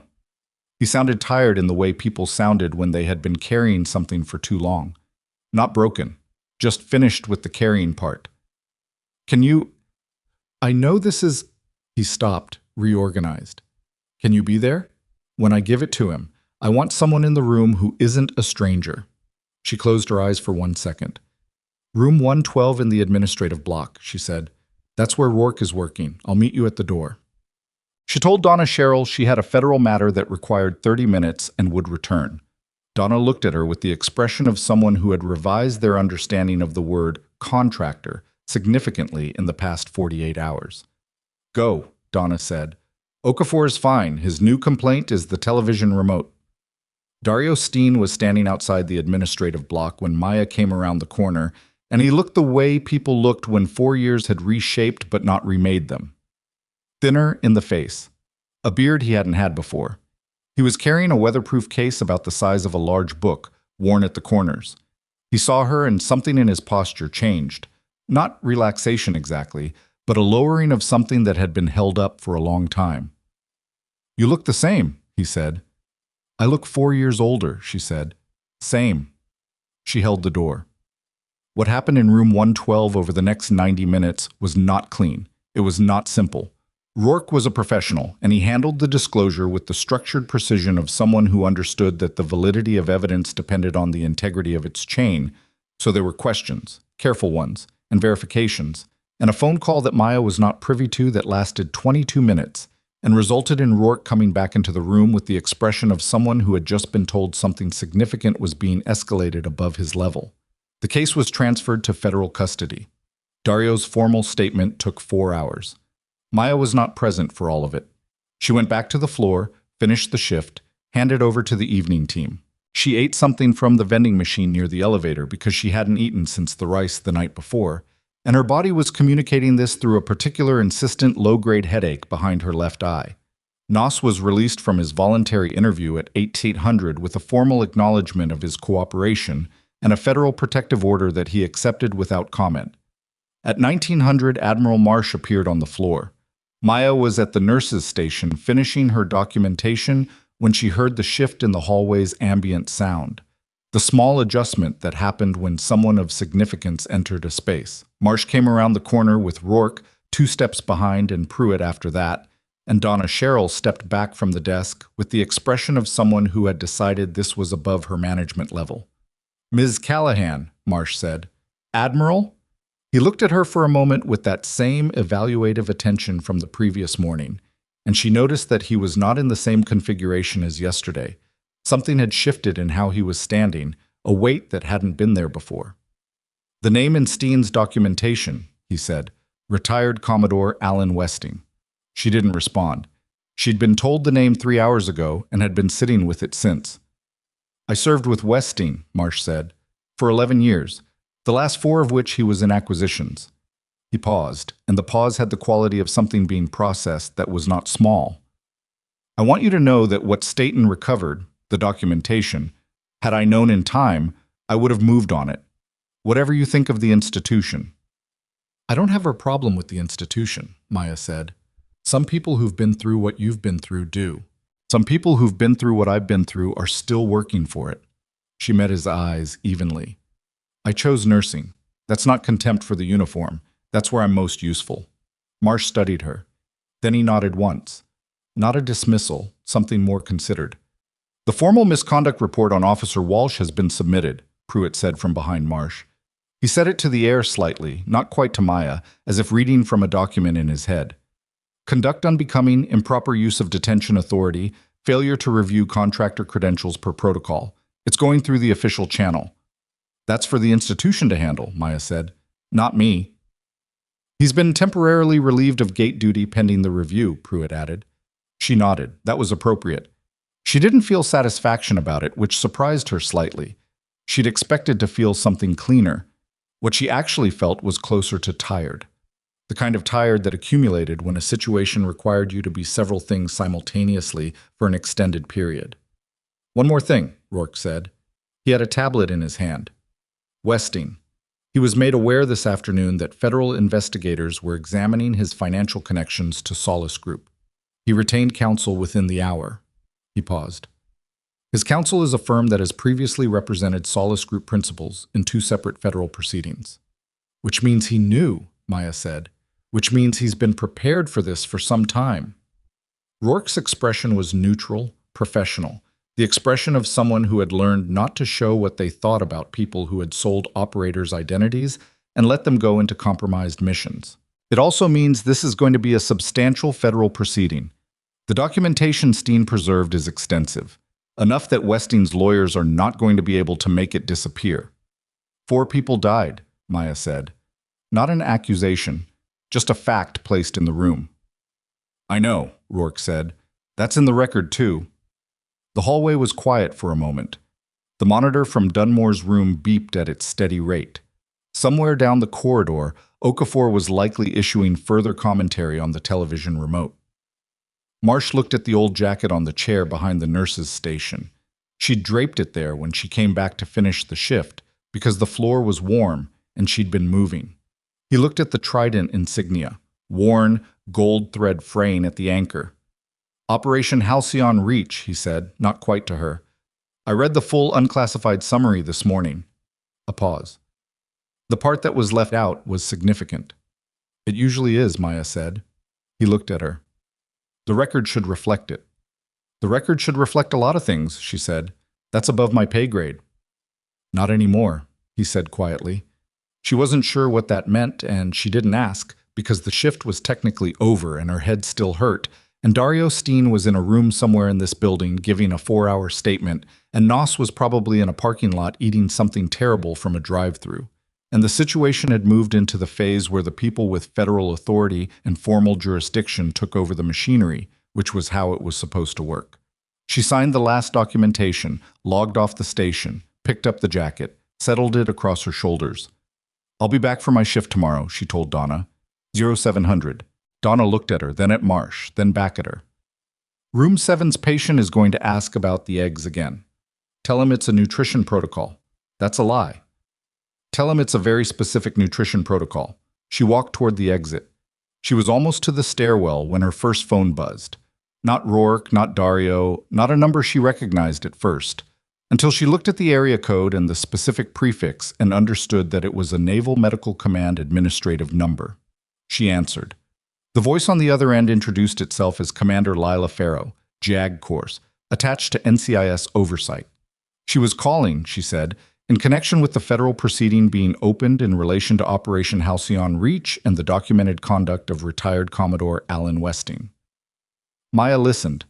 Commander Farrow said that as a material witness to the operation and a principal in the evidence chain, now in federal custody, Maya would be required to provide formal testimony.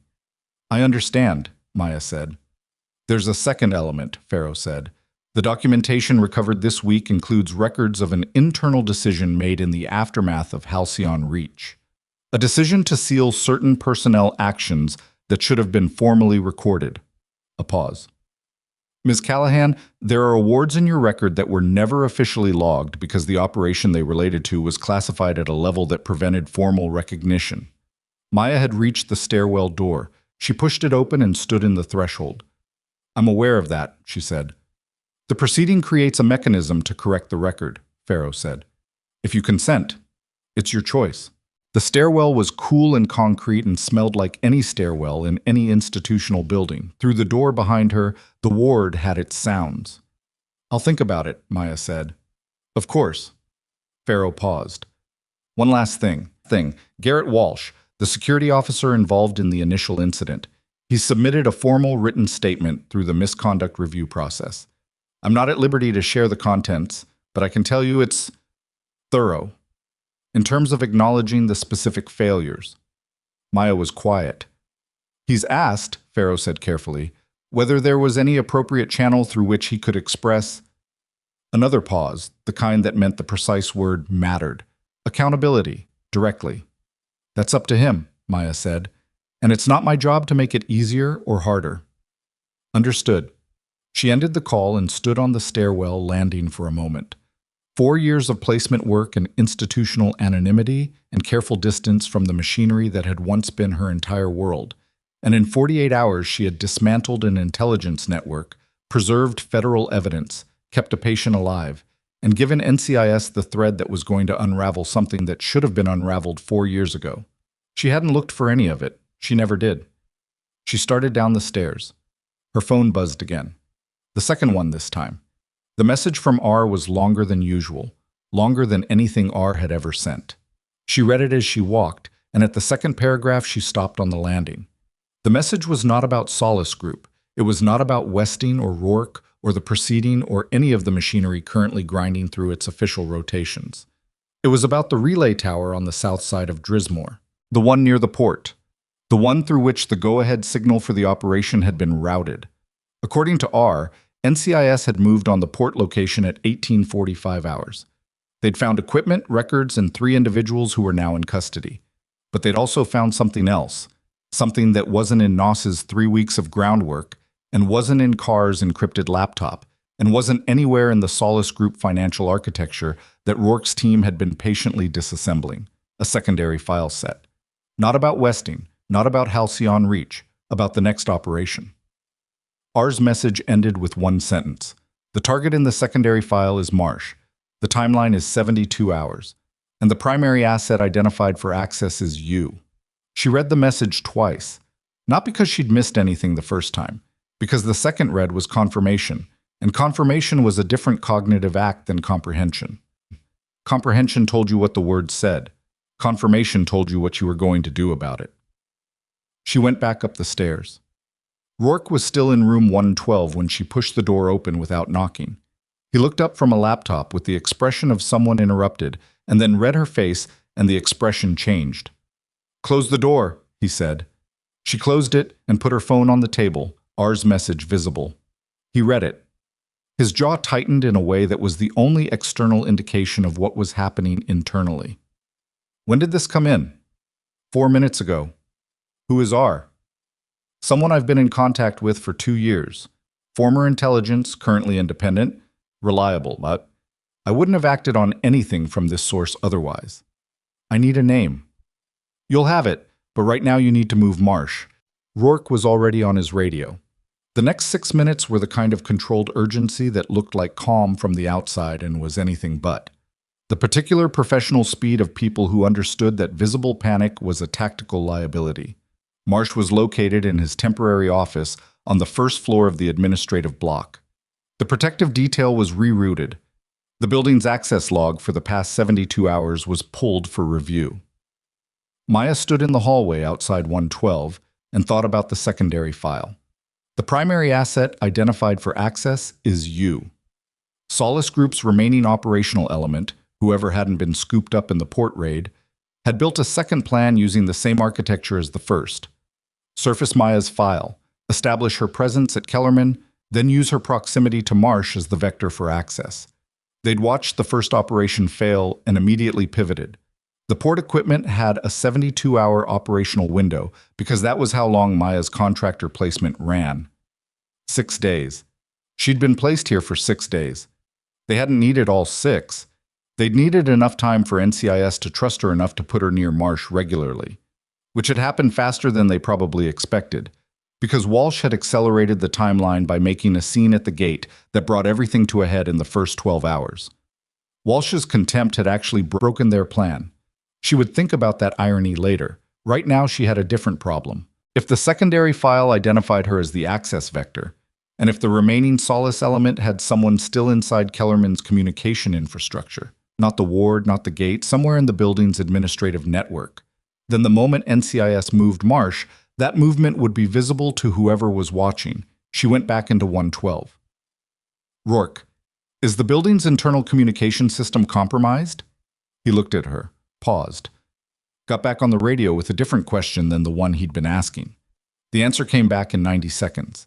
The base IT security officer had flagged an anomalous access event on the administrative network at 17:30 hours. It had been logged as a false positive and not escalated. It wasn't a false positive. "Someone has eyes on internal movement," Maya said. "If you move Marsh through the standard protective protocol, vehicles, radio coordination, they'll track it." "What do you suggest?" She told him. What she suggested was not elegant, and it was not the kind of thing that appeared in official protective detail manuals, which was precisely why it might work. The people watching were watching for federal response patterns, vehicles, radio chatter, the specific choreography of a protection detail in motion.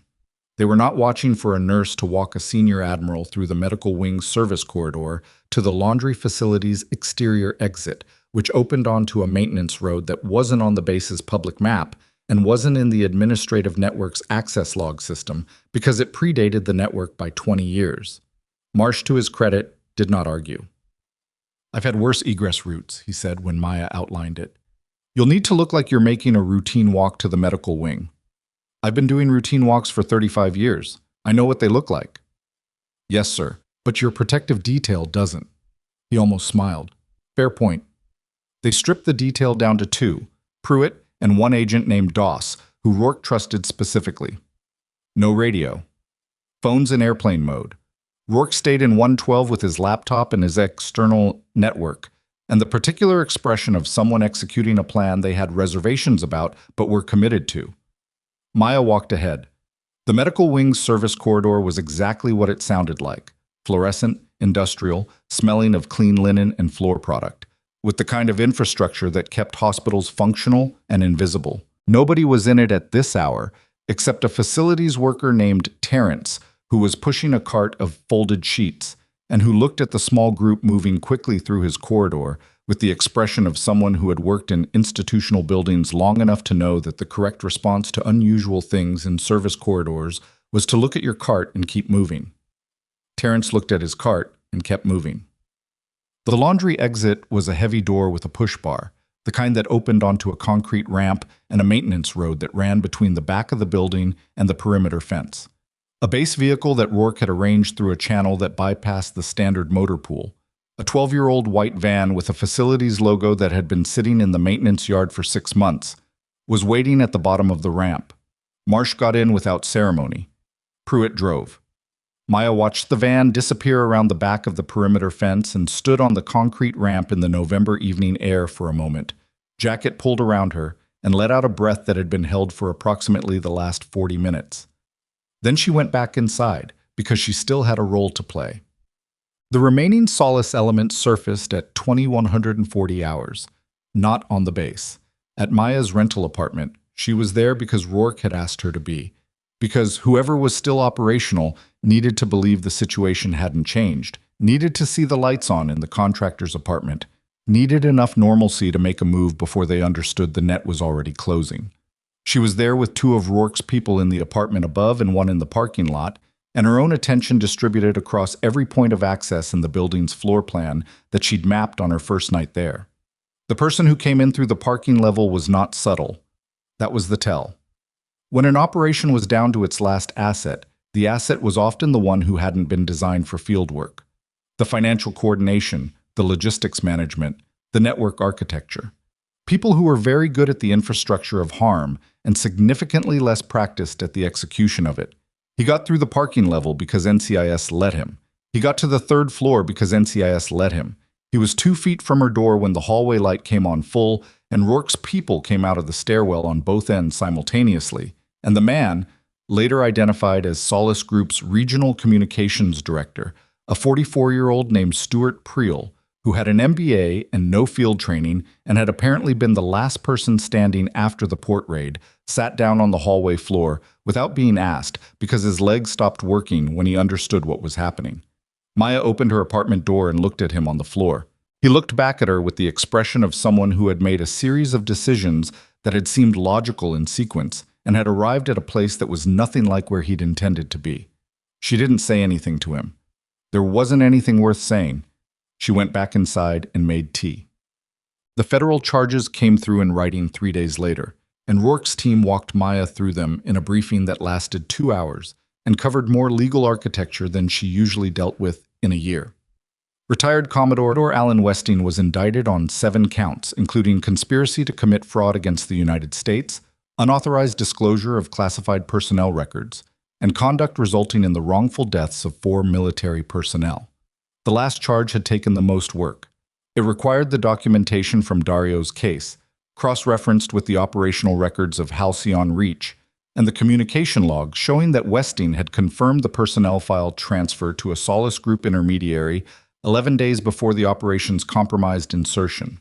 It was, Rourke said, one of the more complete evidence packages he'd seen constructed under adverse conditions. He looked at Dario when he said it. Dario nodded. He looked like someone who had set down something heavy and was still working out how to walk without the weight of it. Jonas Velde, Terrence Gill, Stuart Priel, and 2 others arrested in the port raid were facing federal charges ranging from conspiracy to attempted murder. Philip Carr's death was formally ruled non-natural, cardiac arrest induced through a pharmacological agent administered by person or persons currently under federal investigation. That investigation was ongoing. Garrett Walsh's misconduct review concluded on the fourth day. The formal finding was conduct unbecoming and procedural failure. He was removed from gate security and reassigned to administrative duties pending retraining requirements. It was not a dramatic outcome. It was a correct one, which was different. Maya learned about it from Pruitt, who delivered the information with the specific neutrality of someone who had his own feelings about Walsh and was choosing to process them privately. He submitted a written statement, Pruitt said, about what he did, to you. I heard. It was more thorough than people expected. A pause. He's not asking for anything. He just wanted it on record. That's his to carry, Maya said. Not mine. The formal record correction happened on a Thursday morning in a room that was smaller than she expected and plainer than the occasion probably warranted. Commander Farrow was there, and Admiral Marsh and Rourke and Dario, who had been given temporary immunity in exchange for full cooperation and was in the process of formal testimony that would take several more weeks, and Pruitt, who had apparently decided he was going to be present for the resolution of every thread in a situation he'd watched unravel from the beginning. Donna Sherrill was not there. Maya hadn't told her about it. The ward needed its charge nurse more than this room needed an audience. The record correction was not a ceremony. It was a bureaucratic act, formal signatures, official seals, the particular administrative machinery that corrects what should have been recorded years ago. 2 Valor Awards were officially logged. A commendation connected to Operation Halcyon Reach, previously sealed, was entered into the permanent record. A notation regarding the extraction of 3 individuals, not 2, was amended. Marsh signed the last document and set the pen down. He looked at Maya. This should have been done 4 years ago, he said. Yes, she agreed. It should have. I can't give you those 4 years back. I didn't spend them waiting for this, she said. I spent them working. He looked at her for a moment. The nursing. The nursing. You could have done anything, he said, and it was not a criticism. It was genuine, the observation of a man who had read a full record and was still working out how to reconcile what was in it with the woman who had been changing wound dressings on the second floor. I did do what I wanted, she said. That's the point. Marsh was quiet for a moment. Then he nodded. The same considered nod from their first conversation, the one that meant something more than acknowledgement. Dario caught her eye across the room. He looked like himself, finally, or like a version of himself that had been waiting for the recorded version to catch up with the real one. He had dark circles and a beard that still needed a decision made about it, and the particular expression of someone who had spent 4 years making a choice he still believed was right, and was only now finding out whether the rest of the world was going to agree. The rest of the world, or at least this room, had agreed. It wasn't the whole world, but it was a start. On her last day at Kellerman, Maya arrived at 0700, changed Dunmore's dressing for what would be his final irrigation before the wound closed, told him his forearm had excellent perfusion and he was going to be fine, and listened to him say that he was going to tell this story to everyone he knew for the rest of his life. Some of it's classified, she said. The part I know isn't. The part you know is still covered by your discretion as a service member. He considered this. What if I'm very vague? Very vague might be okay. He grinned, the first real one she'd seen from him, and she updated his chart for the last time and moved on. Okafor had been transferred to outpatient care 2 days prior. She'd heard he'd also had opinions about the discharge paperwork. She worked the full shift. Donna Sherrill ran the floor the same way she always had, which was the way a good charge nurse ran a floor, with authority and without theater, making 100 small decisions that kept things from becoming crises and never explaining them because the people around her either understood or didn't. At the end of the shift, Donna handed Maya her final placement paperwork. Consortium has you at Portfield Regional starting Monday, Donna said. It's a step-down unit, quieter. Quieter sounds good. After this week, a library would sound good. Donna looked at her. The first time she'd looked at Maya with something that wasn't purely professional assessment. You're a good nurse. So are you, Maya said. Donna made her noise. This time it had a different quality to it. Maya collected her jacket from the locker and walked toward the exit. Walsh was in the administrative section of the building now. She knew that from Pruitt, not from seeing him. And she didn't look for him and didn't avoid the possibility of him. What Walsh had done on that first morning had been wrong in the particular way that institutionalized contempt was wrong. Not dramatically, not with malice, but with the casual confidence of someone who had decided what something was before looking at it properly. That kind of wrong didn't get fixed by a punishment. It got fixed, slowly and imperfectly, by the person who had done it deciding to do the work of understanding why. Whether Walsh did that work was not her concern and not her burden. She had her own work. Outside, the November air had the particular quality of a season committing to itself. Cold, clear, the sky a flat pale blue that had no ambiguity in it. The base was running its routines. Vehicles moved. Personnel crossed the lots. The gate, repaired now, new barrier arm installed, processed the morning's traffic with the regular rhythm of a system that had absorbed a disruption and kept moving. Maya stood at the pedestrian gate and waited for the clearance check. The officer on duty, not Trevino, someone she didn't recognize, looked at her badge, looked at her face, looked at the jacket with its worn trident, and handed the badge back. "Have a good day, ma'am," he said. She walked through. Her truck was in the same spot in the visitor lot where she'd parked it 7 days ago, which felt like a different version of time than 7 days usually contained. She put her duffel on the passenger seat and sat behind the wheel and looked at the base entrance in the rearview mirror for a moment. Dario Steen was somewhere inside, in a room with lawyers and federal investigators, walking through the documentation piece by piece. It would take weeks. It would not be clean. The institutional process of accountability was not a thing that moved with the logic of justice. It moved with the logic of process, which was slower and more procedural and frequently more frustrating. But it moved, and what he'd carried for 4 years was now in the hands of people with the authority and the obligation to use it. That was going to have to be enough. It was enough. She started the truck. There was a moment, just a moment, sitting at the lot's exit before pulling onto the base road, where she thought about the first morning, the drive-in with the cracked dashboard and the unread journals and 4 hours of sleep. The gate.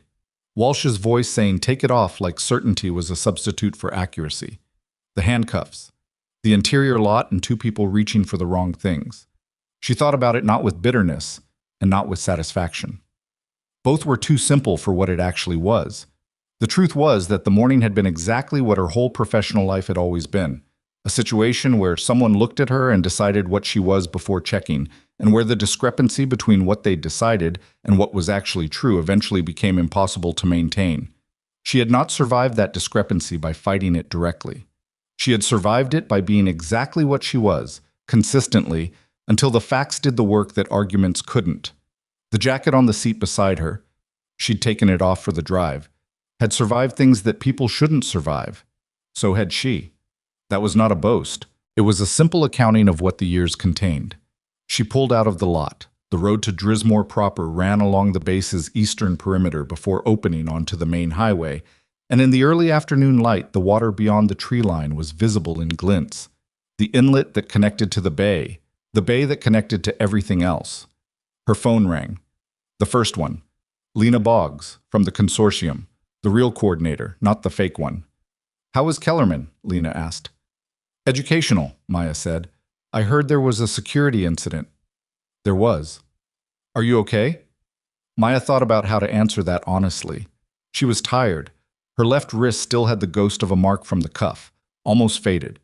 She had formal testimony scheduled and a federal proceeding to navigate and a relationship with a person she hadn't spoken to in 4 years that was going to need whatever conversations it needed, slowly, at the pace those things actually moved rather than the pace she might prefer.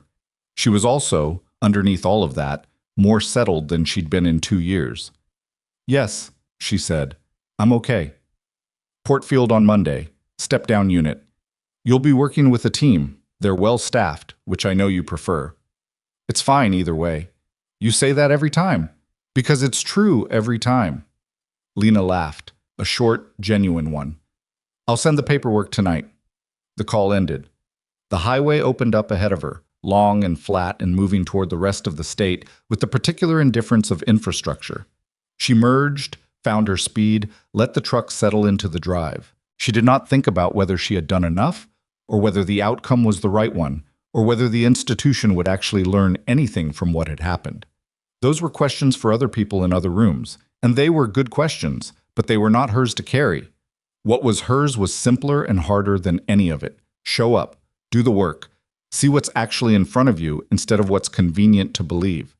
Not because it was recognized, not because it was rewarded, but because the alternative, the life of someone who decided in advance what things were and never looked again, was a smaller life than she was willing to live. The trident on the jacket meant something real. So did the nursing badge in her duffel. So did the 4 years of placements and the patients whose names she remembered long after the charts were archived. So did Dario Steen's testimony and the 4 people whose deaths were finally going to be explained in a federal court rather than buried in a classified summary, and Dunmore's forearm healing clean and the small specific satisfaction of a wound dressing done right. All of it was the same work. All of it mattered. The road ran on, and Maya Callahan drove it, and the jacket with the worn gold trident sat on the passenger seat where anyone could see it, catching the afternoon light like something that had always been exactly what it was, waiting, without apology, for the world to finally